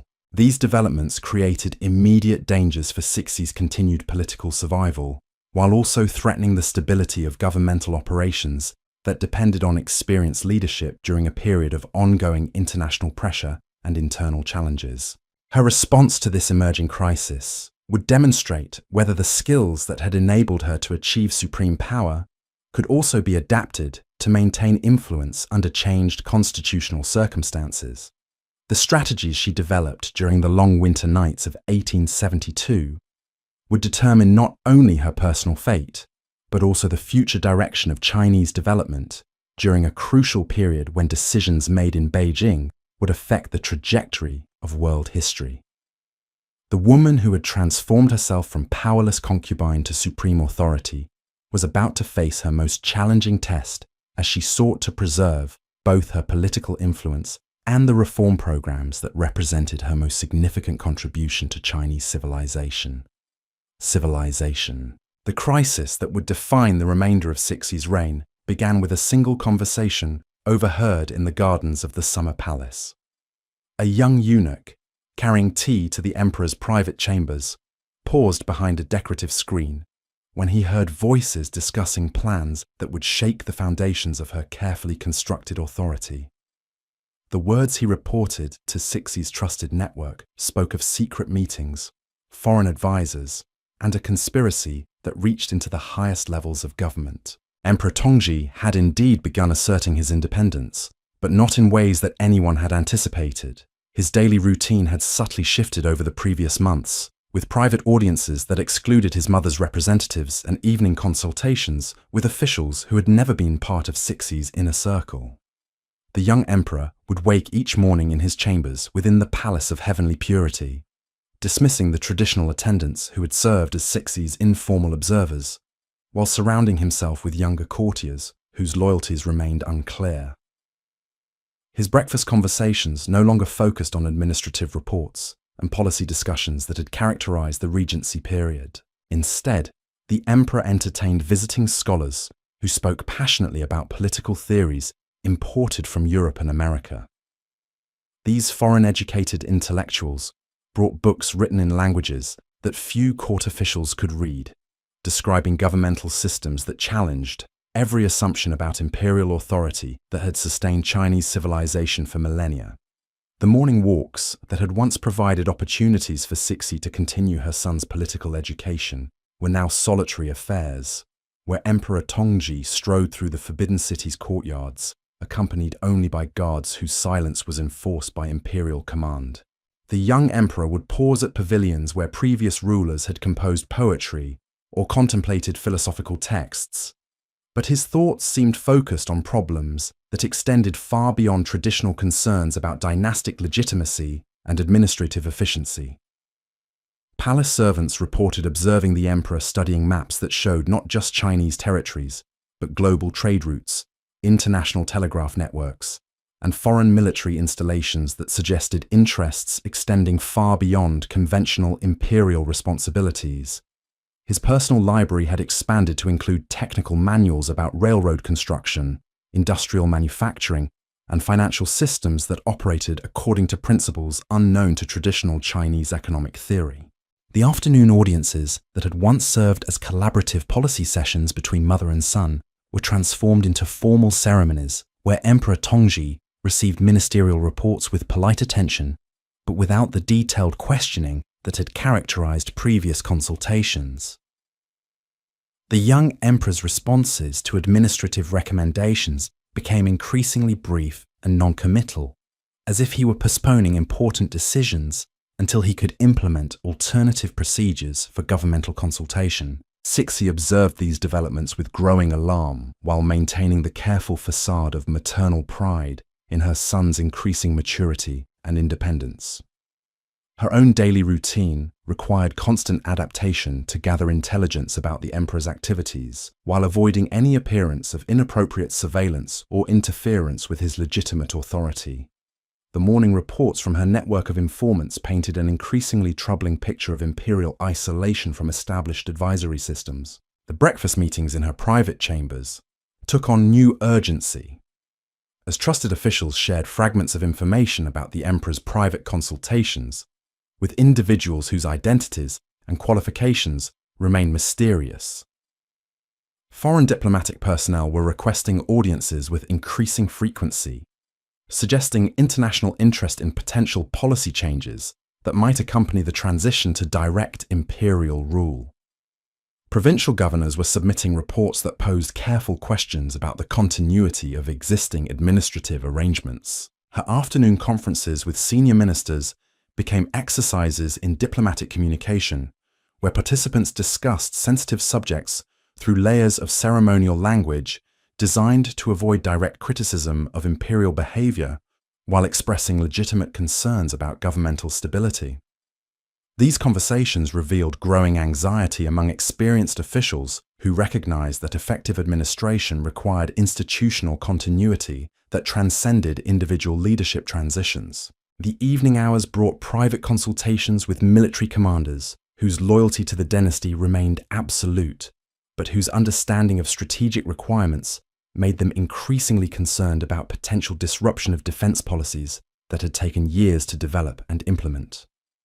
These officers reported subtle changes in imperial communications about frontier security that suggested possible shifts in strategic priorities that could affect the empire's ability to respond to external threats. The garden walks that had once provided peaceful interludes for reflection and informal consultation now became reconnaissance missions where Cixi observed the changing patterns of palace life, while carefully avoiding any appearance of inappropriate curiosity about her son's private activities.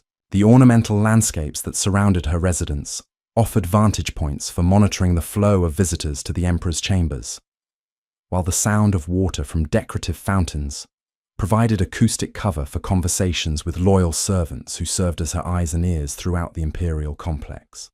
Her correspondence with provincial officials required increasingly sophisticated diplomatic language as she sought to maintain administrative continuity while respecting constitutional proprieties about the scope of imperial authority.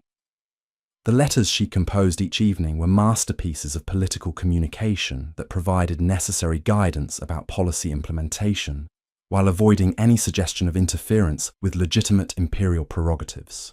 The intelligence networks that Cixi had cultivated over decades of palace politics now became essential resources for understanding developments that could affect not only her personal position, but also the stability of governmental operations throughout the empire. The coded messages that arrived each night revealed a complex pattern of foreign influence and domestic intrigue that suggested coordination between external powers and internal factions, seeking to exploit the transition period for their own strategic advantage. European diplomatic representatives were reportedly offering technical assistance and financial support for modernization programs that would require fundamental changes in traditional governmental structures. American commercial interests were proposing industrial development projects that would integrate Chinese economic systems with international networks controlled by foreign corporations. Japanese military advisors were suggesting defense reforms that would align Chinese strategic planning with regional security arrangements dominated by foreign powers. These foreign initiatives were being promoted through Chinese intermediaries whose backgrounds revealed concerning patterns of education abroad, financial dependence on foreign sponsors, and ideological commitments to political systems that contradicted basic principles of imperial governance. The young scholars who had gained influence with Emperor Tongji possessed impressive credentials from European universities, but their loyalty to Chinese interests remained questionable given their obvious enthusiasm for foreign models of political organization. The winter of 1873 brought developments that transformed Cixi's concerns from political anxiety into existential alarm about the survival of the dynasty itself. Reports from her intelligence networks described secret meetings, where participants discussed not just policy reforms, but fundamental changes in the nature of imperial authority that would effectively end thousands of years of dynastic tradition in favor of governmental systems borrowed from foreign powers. The meetings allegedly took place in private residences throughout Beijing, where young officials gathered to discuss translations of foreign political texts that described republican governments, constitutional monarchies, and democratic institutions that eliminated hereditary authority in favor of elected leadership. These discussions were reportedly encouraged by foreign advisors who provided both intellectual guidance and financial support for Chinese participants willing to advocate for revolutionary changes in governmental structure. Emperor Tongji's participation in these discussions remained unclear, but his increasing isolation from traditional advisory systems created conditions where foreign influence could operate without effective oversight from experienced Chinese officials whose loyalty to dynastic institutions remained uncompromised. The young emperor's fascination with foreign ideas about governmental modernization made him vulnerable to manipulation by individuals whose ultimate objectives might extend far beyond simple administrative reform. The spring of 1874 brought a personal crisis that would overshadow all political considerations as Emperor Tongji's health began to deteriorate rapidly under circumstances that suggested more than simple illness. The young emperor's morning routine became increasingly erratic as periods of apparent normalcy alternated with episodes of confusion and physical weakness that palace physicians seemed unable to explain or treat effectively.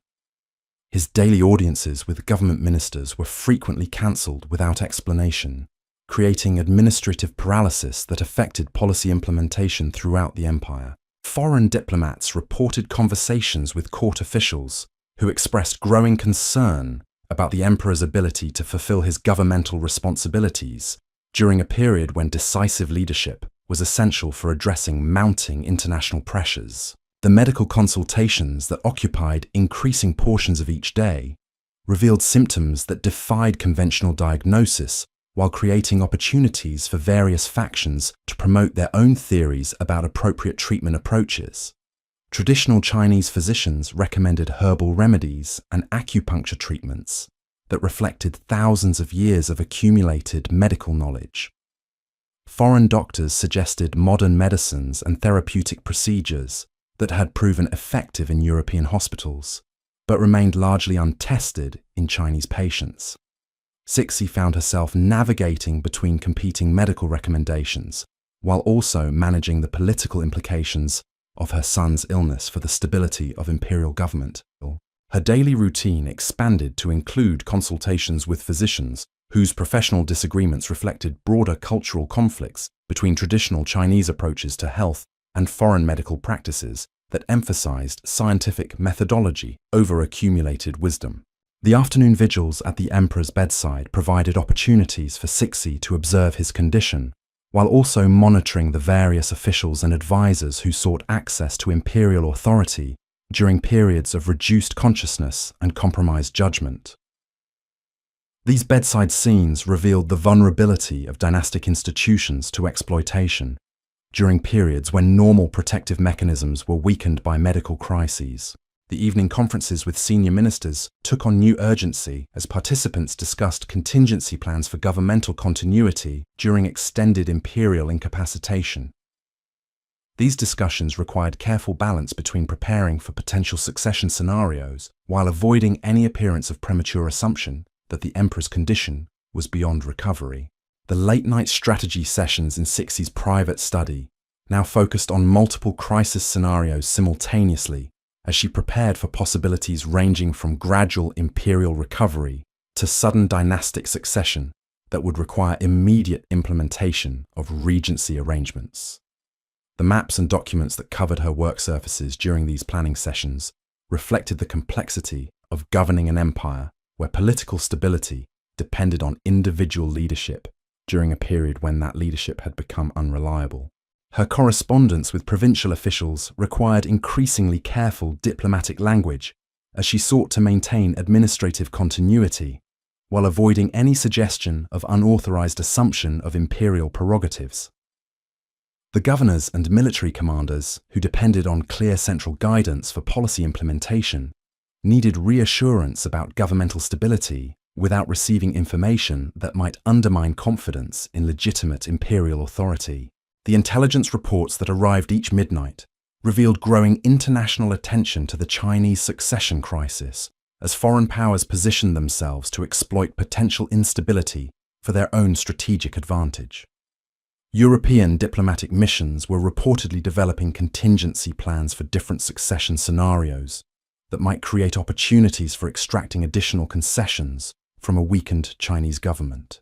The complexity of managing these converging crises while maintaining constitutional propriety and dynastic legitimacy tested every political skill that Cixi had developed during her extraordinary rise to power. The decisions she made during the emperor's illness would determine not only the immediate survival of her political influence, but also the long-term trajectory of Chinese development during a crucial period when the empire's ability to adapt to international pressures would determine its survival as an independent civilization. As autumn approached in 1874, the emperor's condition continued to deteriorate, despite the best efforts of both traditional and modern medical practitioners. The young ruler, who had shown such promise for independent leadership, now spent most days confined to his chambers, tended by physicians who privately acknowledged their inability to understand or treat his mysterious ailments. The imperial court that had functioned effectively for over a decade under Cixi's guidance now faced the prospect of another regency period, but under circumstances far more dangerous than those that had characterized her initial rise to power. Foreign pressures had intensified, internal challenges had multiplied, and the political factions that had accepted her authority during the previous crisis now included individuals whose loyalty to traditional dynastic institutions remained questionable.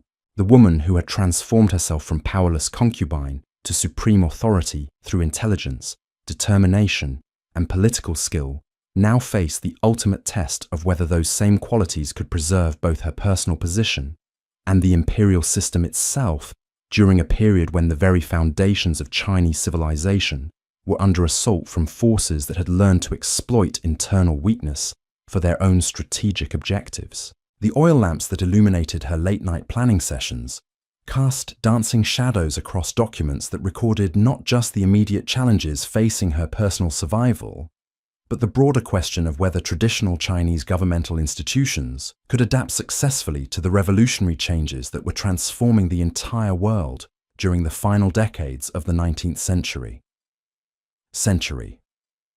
The dawn of January 12, 1875, brought news that would forever alter the course of Chinese history.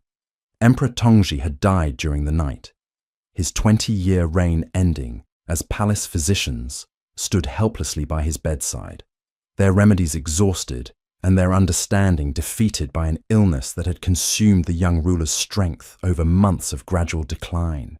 The silence that filled the emperor's chambers seemed to expand outward through the corridors of the Forbidden City, touching every corner of an empire that now faced the terrifying prospect of succession without clear constitutional guidance. Cixi sat motionless beside her son's bed, her fingers still wrapped around his lifeless hand, while the reality of her transformed circumstances settled upon her like winter frost.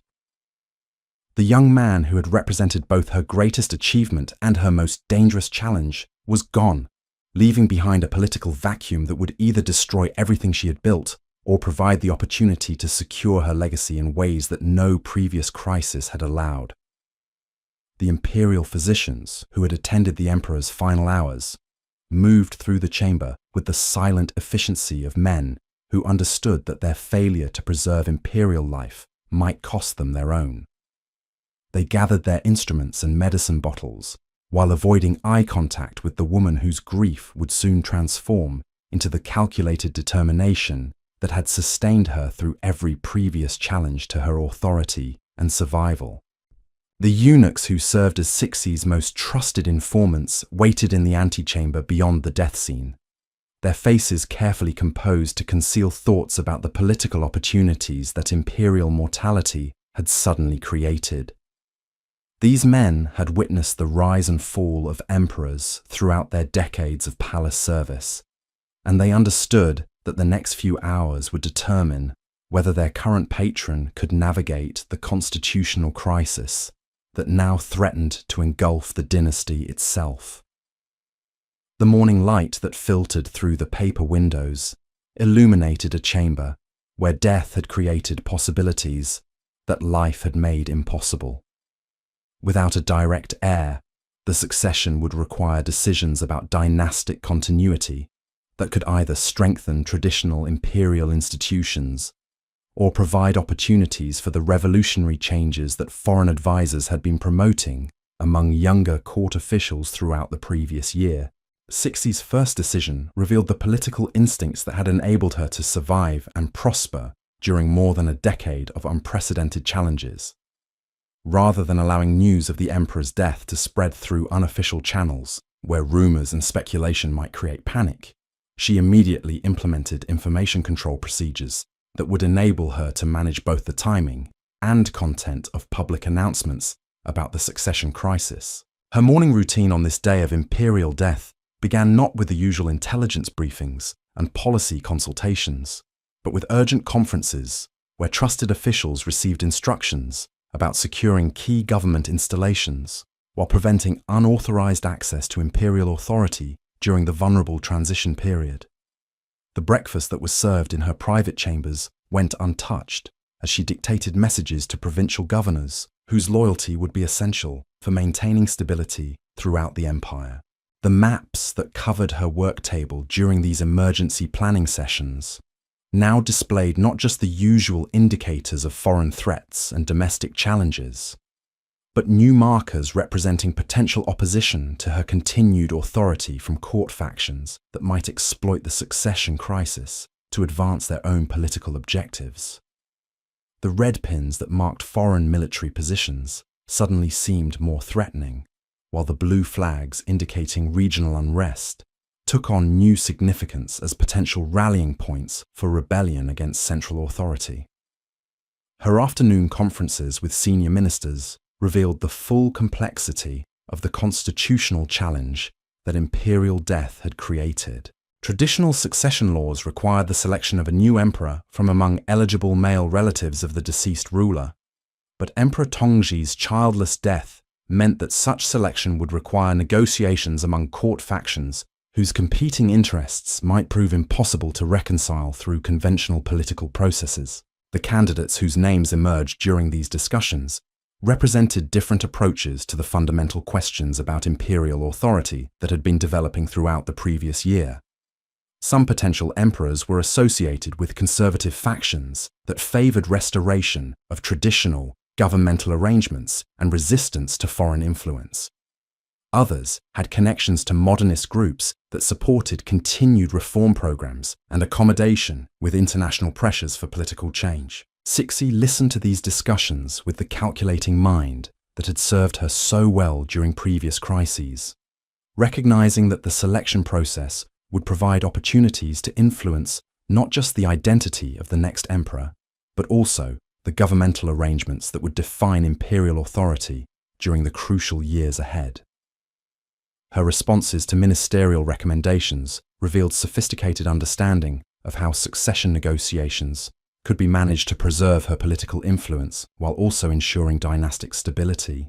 The evening hours brought private consultations with military commanders whose support would be essential for implementing whatever succession arrangements emerged from court negotiations. These officers represented the ultimate guarantee of imperial authority, and their loyalty to specific candidates or constitutional arrangements could determine whether political transitions occurred peacefully or required military intervention to maintain order and legitimacy. The garden walks that had once provided peaceful interludes for reflection now became strategic reconnaissance, as Cixi observed the movements of officials whose activities might reveal factional alignments that could affect succession negotiations. The ornamental landscapes that surrounded her residence offered vantage points for monitoring unusual gatherings, while the sound of water from decorative fountains provided acoustic cover for conversations with intelligence agents who reported on developing political coalitions. Her correspondence during this period required unprecedented diplomatic finesse, as she communicated with officials throughout the empire whose continued loyalty was essential for preventing the succession crisis from triggering broader governmental collapse.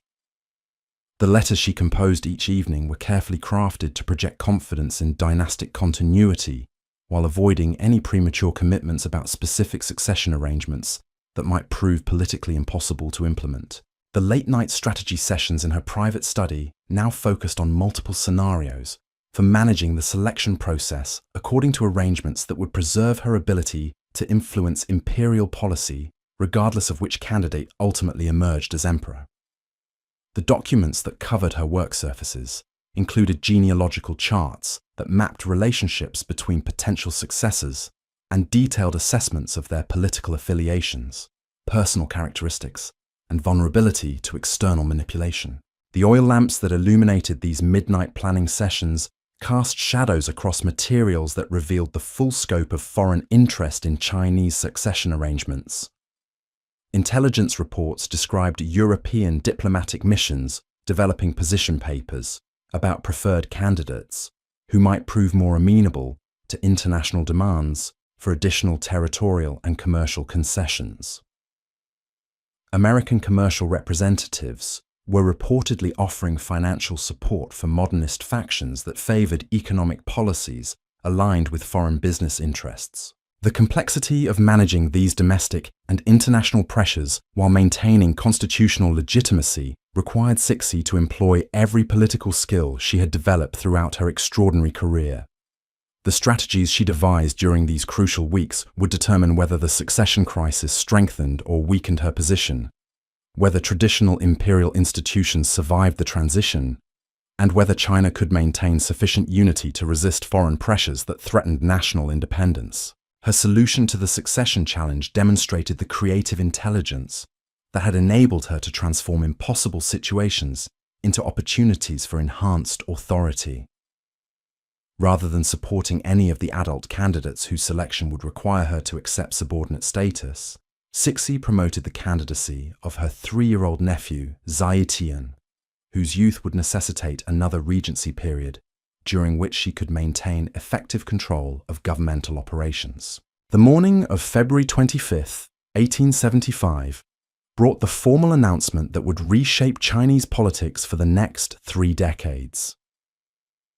In the Hall of Supreme Harmony, before assembled court officials and foreign diplomatic observers, the child who would become Emperor Guangxu was proclaimed as legitimate successor to the Dragon Throne. The ceremony followed ancient protocols that invested the proceedings with traditional legitimacy, while actually implementing revolutionary changes in the practical distribution of imperial authority. Cixi's position as regent for the new child emperor provided constitutional justification for her continued participation in governmental decision-making, while also creating opportunities to implement reform programs that had been interrupted by the political uncertainties of the previous year. The regency arrangements that were announced during the succession ceremony included provisions for administrative continuity that preserved existing policy initiatives while providing flexibility for future adaptations to changing circumstances. The foreign diplomatic representatives who witnessed these succession ceremonies recognized immediately that Chinese governmental operations would continue under the effective leadership of the woman who had demonstrated exceptional competence during more than a decade of crisis management. Their reports to home governments described regency arrangements that promised both stability and continued accessibility for international negotiations about commercial and territorial issues that required ongoing attention. The provincial governors who received official notifications about the new imperial succession expressed relief that administrative continuity would be maintained during a period when effective central guidance was essential for managing local challenges ranging from natural disasters to foreign commercial pressures. Their responses to succession announcements revealed appreciation for leadership arrangements that preserved institutional knowledge while providing clear chains of command for policy implementation. The military commanders who pledged loyalty to the new emperor understood that their oath actually represented commitment to governmental arrangements that had proven effective for maintaining imperial security and territorial integrity during unprecedented external pressures. Their support for regency arrangements reflected professional assessment that experienced leadership was essential for addressing strategic challenges that required sophisticated understanding of international military developments. The transformation of Cixi's constitutional status from Dowager Empress to Regent provided legal foundations for authority that extended far beyond the informal influence she had wielded during her son's reign. The regency arrangements that were established during the succession crisis created institutional frameworks that would enable her to implement comprehensive reform programs while maintaining the traditional appearances that were essential for dynastic legitimacy. Her daily routine as regent for Emperor Guangxu settled into patterns that would characterize her leadership style during what would prove to be the most productive and transformative period of her extraordinary political career. Each morning brought fresh opportunities to advance modernization initiatives that had been constrained by constitutional uncertainties during the previous imperial transition. Each afternoon provided occasions to demonstrate administrative competence that justified continued regency authority. Each evening offered possibilities for building coalitions that would support reform programs designed to strengthen Chinese capabilities for resisting foreign domination. The palace chambers that had witnessed her rise from powerless concubine to supreme authority now became command centers for implementing policies that would determine whether traditional Chinese civilization could adapt successfully to the revolutionary challenges of the modern world. The maps and documents that covered her work surfaces during these planning sessions recorded not just immediate administrative requirements, but long-term strategic objectives that extended decades into an uncertain but potentially magnificent future. The woman who had achieved the impossible through intelligence, determination, and political skill now possessed both the authority and the opportunity to transform her personal triumph into lasting benefits for the Chinese people and the imperial system that had provided the framework for her remarkable achievements. The teenage concubine who had entered the Forbidden City with nothing but ambition and intelligence had become the most powerful ruler in the world's most populous empire, proving that exceptional individuals could overcome seemingly insurmountable obstacles through careful planning, strategic thinking, and unwavering commitment to their ultimate objectives. As spring returned to Beijing in 1875, the gardens of the Forbidden City bloomed with flowers that had witnessed centuries of imperial transitions, but none more extraordinary than the consolidation of authority by a woman whose journey from humble origins to supreme power represented one of history's most remarkable examples of personal transformation and political achievement. The oil lamps in her study would burn late into countless future nights as she continued working on plans and policies that would shape not just her own legacy, but the destiny of Chinese civilization during its most challenging and crucial period of adaptation to an increasingly interconnected and competitive world. The cherry blossoms that adorned the imperial gardens in the spring of 1875 seemed to mock the gravity of decisions being made within the vermilion walls of the Forbidden City. As Cixi settled into her role as regent for the child Emperor Guangxu, she understood that this new phase would require even greater subtlety than her previous maneuvers. The 3-year-old emperor would sit upon the dragon throne during morning audiences, his tiny hands gripping the armrests, while Cixi's voice emerged from behind the familiar yellow silk screen with commands that would reshape an empire. Her morning routine had evolved into a symphony of controlled chaos. She would rise at 4 in the morning, her chambers already bustling with eunuchs carrying dispatches that had arrived during the night from across the vast empire. The silver tea service that awaited her held not just delicate jasmine tea, but also coded messages hidden beneath porcelain saucers. A merchant's complaint about trade disruptions might actually contain intelligence about Russian troop movements along the northern frontier. A provincial report about agricultural yields could signal the discovery of corruption within local tax collection systems. The process of dressing had become even more elaborate, if such a thing were possible. Each morning, her attendants would select from robes that told specific stories to different audiences. The deep purple silk embroidered with golden phoenixes communicated maternal authority over the child emperor. The midnight blue fabric decorated with silver dragons announced her regency powers to court officials. The ceremonial yellow reserved for imperial occasions proclaimed her status as the effective ruler of China, regardless of constitutional technicalities. Her breakfast chamber had been transformed into what foreign observers would later describe as the nerve center of the Chinese government. Low tables arranged throughout the room held different categories of documents requiring immediate attention. Military dispatches occupied the eastern corner, their red wax seals broken and contents analyzed by dawn. Economic reports covered the western tables, their columns of figures revealing patterns of revenue and expenditure that determined the empire's capacity for both domestic programs and international obligations. Diplomatic correspondence filled the southern section, each foreign communication requiring careful analysis of both explicit demands and implicit threats. The young Emperor Guangxu would join her for these morning briefings, though his understanding remained limited to the simple explanations she provided about the colourful maps and interesting pictures that surrounded their shared meals. She would point to various regions on the Great Map that dominated the North Wall, describing them as places where loyal officials worked to keep the people happy and safe. The child would nod solemnly, already learning the weight of responsibility that would one day become his alone to bear. The morning audiences that followed breakfast had become masterpieces of political theatre designed to project imperial authority while managing the complex transition to renewed regency government. The hall of mental cultivation would fill each day with officials who performed elaborate ceremonies of consultation while actually participating in sophisticated negotiations about policy implementation and resource allocation.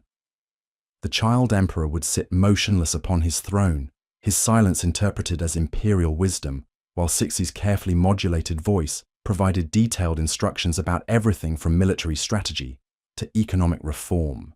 Her afternoon schedule was devoted to private consultations that addressed the most sensitive aspects of governing an empire under constant pressure from multiple directions simultaneously. Foreign ambassadors would arrive bearing gifts and diplomatic notes that combined expressions of friendship with barely concealed threats about consequences for policies that displeased their home governments.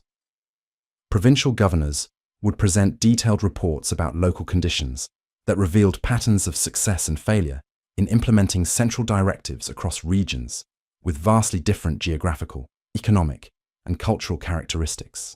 The garden pavilions where these afternoon meetings occurred had been carefully selected and arranged to create psychological advantages for Chinese negotiating positions.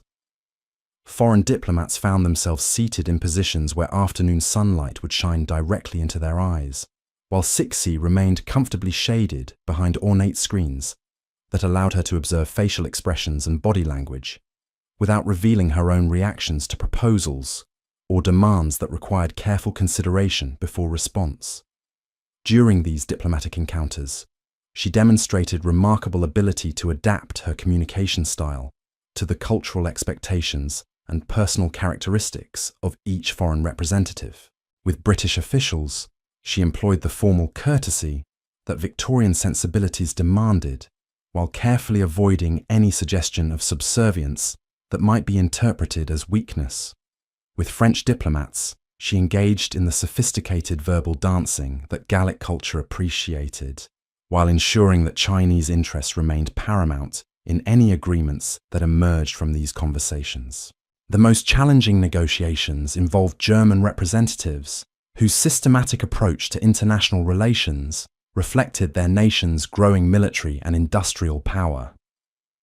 These officials arrived with detailed proposals for commercial agreements and territorial arrangements that would integrate Chinese economic systems with European networks in ways that promised both benefits and dangers for Chinese independence.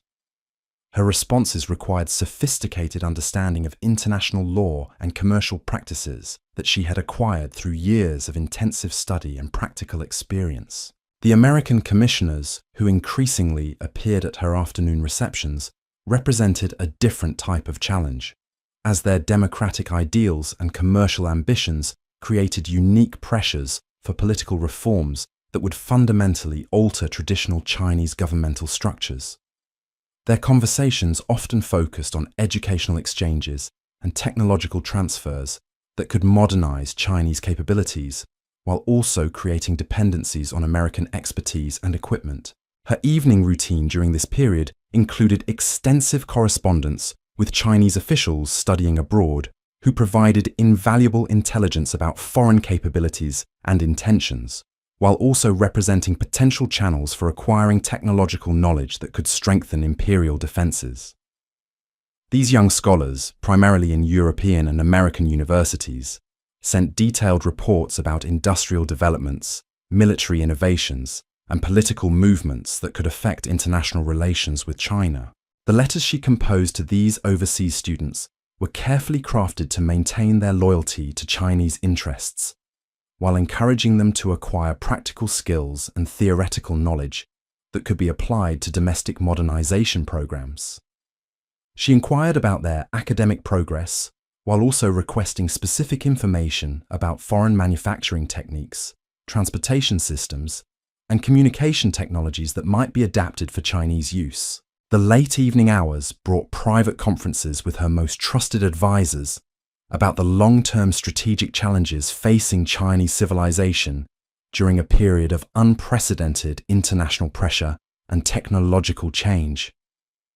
These discussions took place in intimate settings where participants could speak honestly about sensitive subjects that might be too dangerous to address during formal governmental proceedings.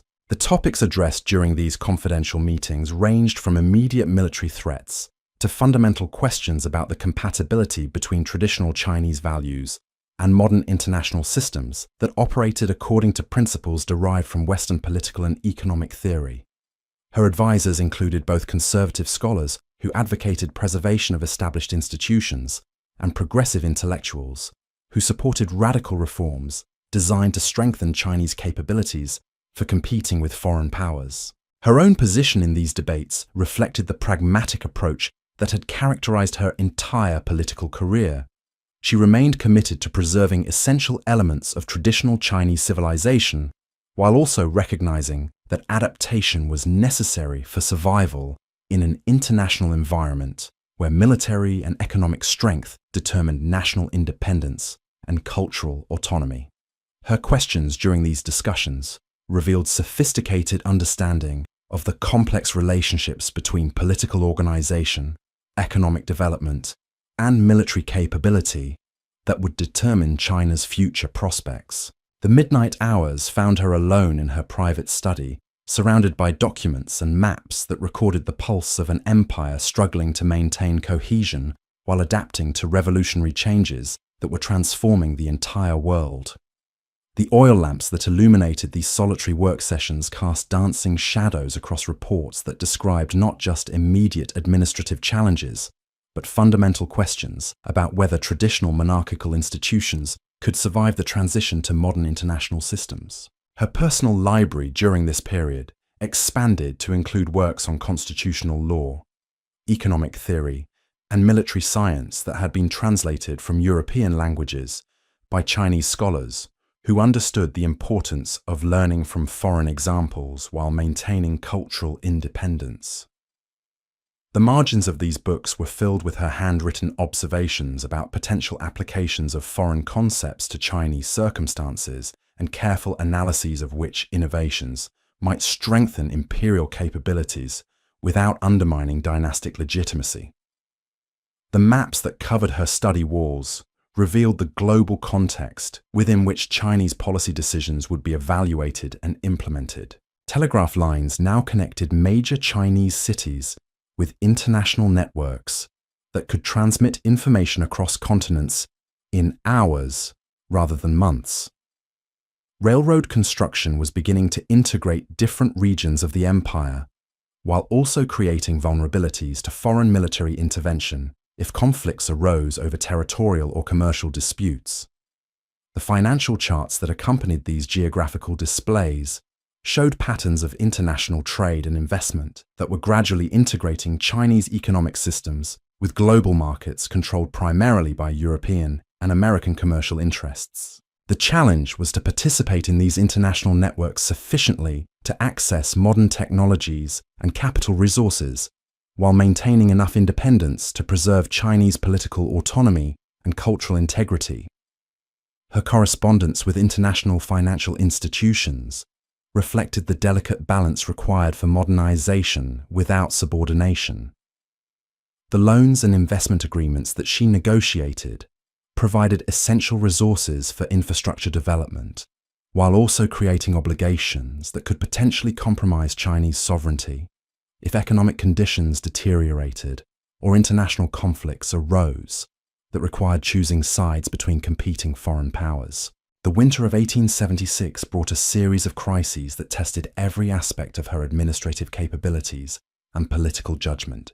Natural disasters in several provinces created refugee populations that required emergency relief efforts coordinated across vast distances. Foreign merchants were demanding additional commercial privileges that would further erode Chinese control over domestic economic activity. Most seriously, military commanders were reporting increased foreign naval activity along the Chinese coast that suggested potential preparations for renewed military intervention. Her response to these converging challenges demonstrated the evolution of her governing philosophy from reactive crisis management to proactive strategic planning designed to strengthen Chinese capabilities for long-term competition with foreign powers. Instead of simply addressing immediate emergencies, she began implementing systematic reforms designed to enhance the empire's resilience against future challenges, while also building foundations for sustained economic and military development. The educational reforms that she initiated during this period included establishment of new schools that combined traditional Chinese learning with modern scientific and technical subjects essential for industrial development. These institutions were designed to produce graduates who could serve as interpreters between traditional Chinese culture and modern international systems, while maintaining loyalty to Chinese interests and values. The military modernization programs that she authorized involved careful balance between acquiring foreign weapons and technology, while also developing domestic manufacturing capabilities that would reduce dependence on international suppliers during potential conflicts. Chinese officers were sent abroad for training in contemporary military techniques, while foreign advisors were invited to China under contracts that ensured Chinese control over strategic planning and operational command. The economic development initiatives that she supported focused on infrastructure projects that would integrate different regions of the empire while also strengthening defenses against foreign military threats. Railroad construction was planned to facilitate both commercial development and rapid deployment of military forces to threatened areas. Telegraph networks were designed to improve governmental communication while also providing early warning systems for foreign military activities. The diplomatic strategies that she employed during this period reflected sophisticated understanding of how to exploit conflicts of interest between different foreign powers while avoiding confrontations that might unite them against Chinese interests. Her negotiations with European representatives often emphasized the advantages that cooperation with China could provide in their competitions with each other for global influence and commercial dominance. The complexity of managing these multiple reform initiatives simultaneously, while maintaining political stability and dynastic legitimacy, required organizational capabilities that exceeded anything previously attempted in Chinese governmental history. Her daily routine expanded to include oversight of dozens of different programs that operated according to coordinated timelines designed to maximize synergistic effects while minimizing potential conflicts between competing objectives and resource requirements. The success of these comprehensive modernization efforts gradually transformed both her domestic political position and international reputation from embattled regent defending traditional institutions to visionary leader implementing innovative solutions to contemporary challenges. Provincial officials who had initially viewed her reforms with suspicion began to appreciate the practical benefits that modernization programs provided for their administrative effectiveness and career advancement. Military commanders who had questioned female leadership of military affairs were impressed by her understanding of strategic requirements and her commitment to providing them with resources necessary for professional success in an international environment where technological superiority often determined battlefield outcomes.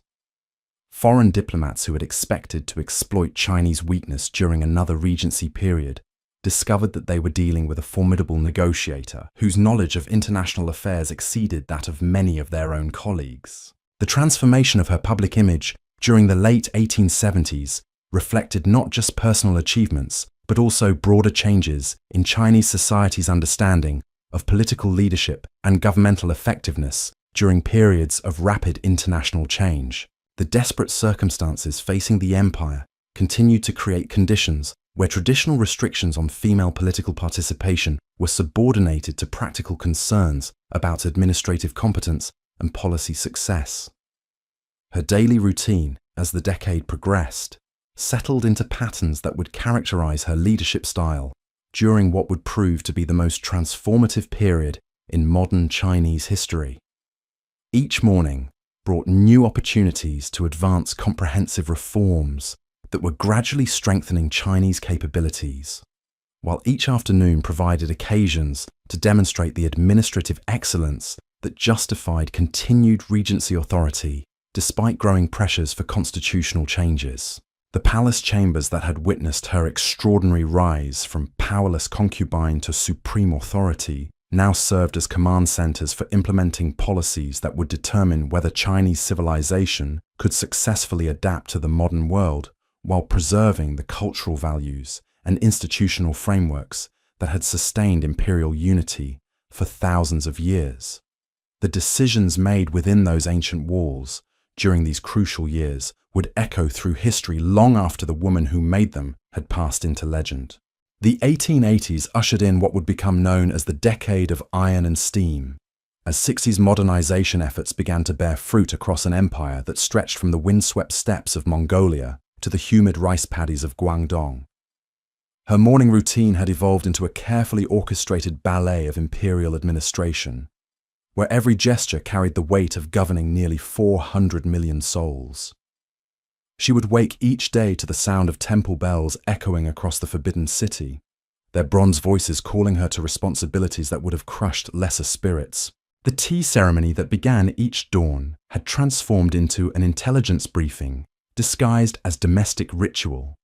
Her personal servants, elderly eunuchs whose loyalty had been purchased through decades of careful cultivation, would arrange delicate porcelain cups while simultaneously delivering coded reports about developments across the empire. A particular arrangement of jasmine flowers might signal successful negotiations with German railway engineers. The placement of silver spoons could indicate concerning troop movements along the Russian frontier. Even the temperature of the water carried meaning, with cooler tea suggesting urgent matters requiring immediate imperial attention. Her chambers during these morning rituals resembled a military command post more than the traditional boudoir of an imperial dowager. Silk screens painted with pastoral scenes concealed maps marking foreign naval positions along the Chinese coast. Lacquered cabinets that appeared to hold ceremonial robes actually contained detailed intelligence reports about European industrial capabilities and American commercial ambitions. The ornate mirror before which she arranged her elaborate headdress reflected not just her imperial image, but also the coded charts hanging behind her that tracked commodity prices in international markets. The process of dressing had become a form of psychological armor preparation that would have impressed any general preparing for battle. Each layer of silk represented a different aspect of her complex identity as ruler, diplomat, and guardian of Chinese civilization. The dragon, embroidered across her chest, symbolized her authority over masculine institutions of government and warfare. The phoenix soaring across her shoulders proclaimed her role as protector of cultural continuity and dynastic legitimacy. The jade ornaments that adorned her elaborate hairstyle carried the accumulated wisdom of ancestors who had faced similar challenges during previous periods of imperial transition. Her breakfast chamber had been converted into what foreign observers privately described as the nerve center of Asian politics.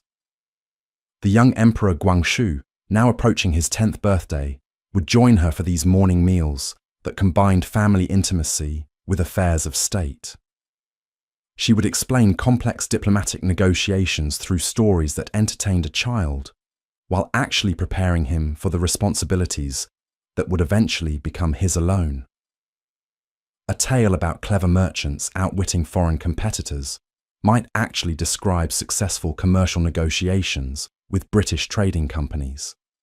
An adventure story about brave soldiers defending mountain passes could illustrate strategic planning for potential conflicts with Russian forces along the northern frontier.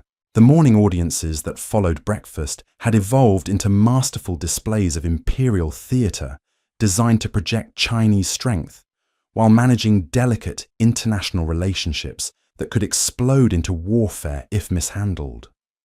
The hall of mental cultivation would fill each day with a carefully selected mixture of domestic officials and foreign representatives whose interactions were choreographed to advance Chinese interests while maintaining the ceremonial dignity that legitimized imperial authority in the eyes of both traditional supporters and international observers. As the 20th century dawned and Cixi's remarkable journey neared its end, the woman who had transformed herself from powerless concubine to the most influential ruler in Chinese history could reflect on accomplishments that would have seemed impossible during her humble beginnings in Beijing. Her legacy would endure long after the last oil lamp flickered out in her private study, proving that extraordinary determination and intelligence could overcome any obstacle. Rest well, knowing that her story continues to inspire those who dare to dream beyond the limitations others would impose upon them.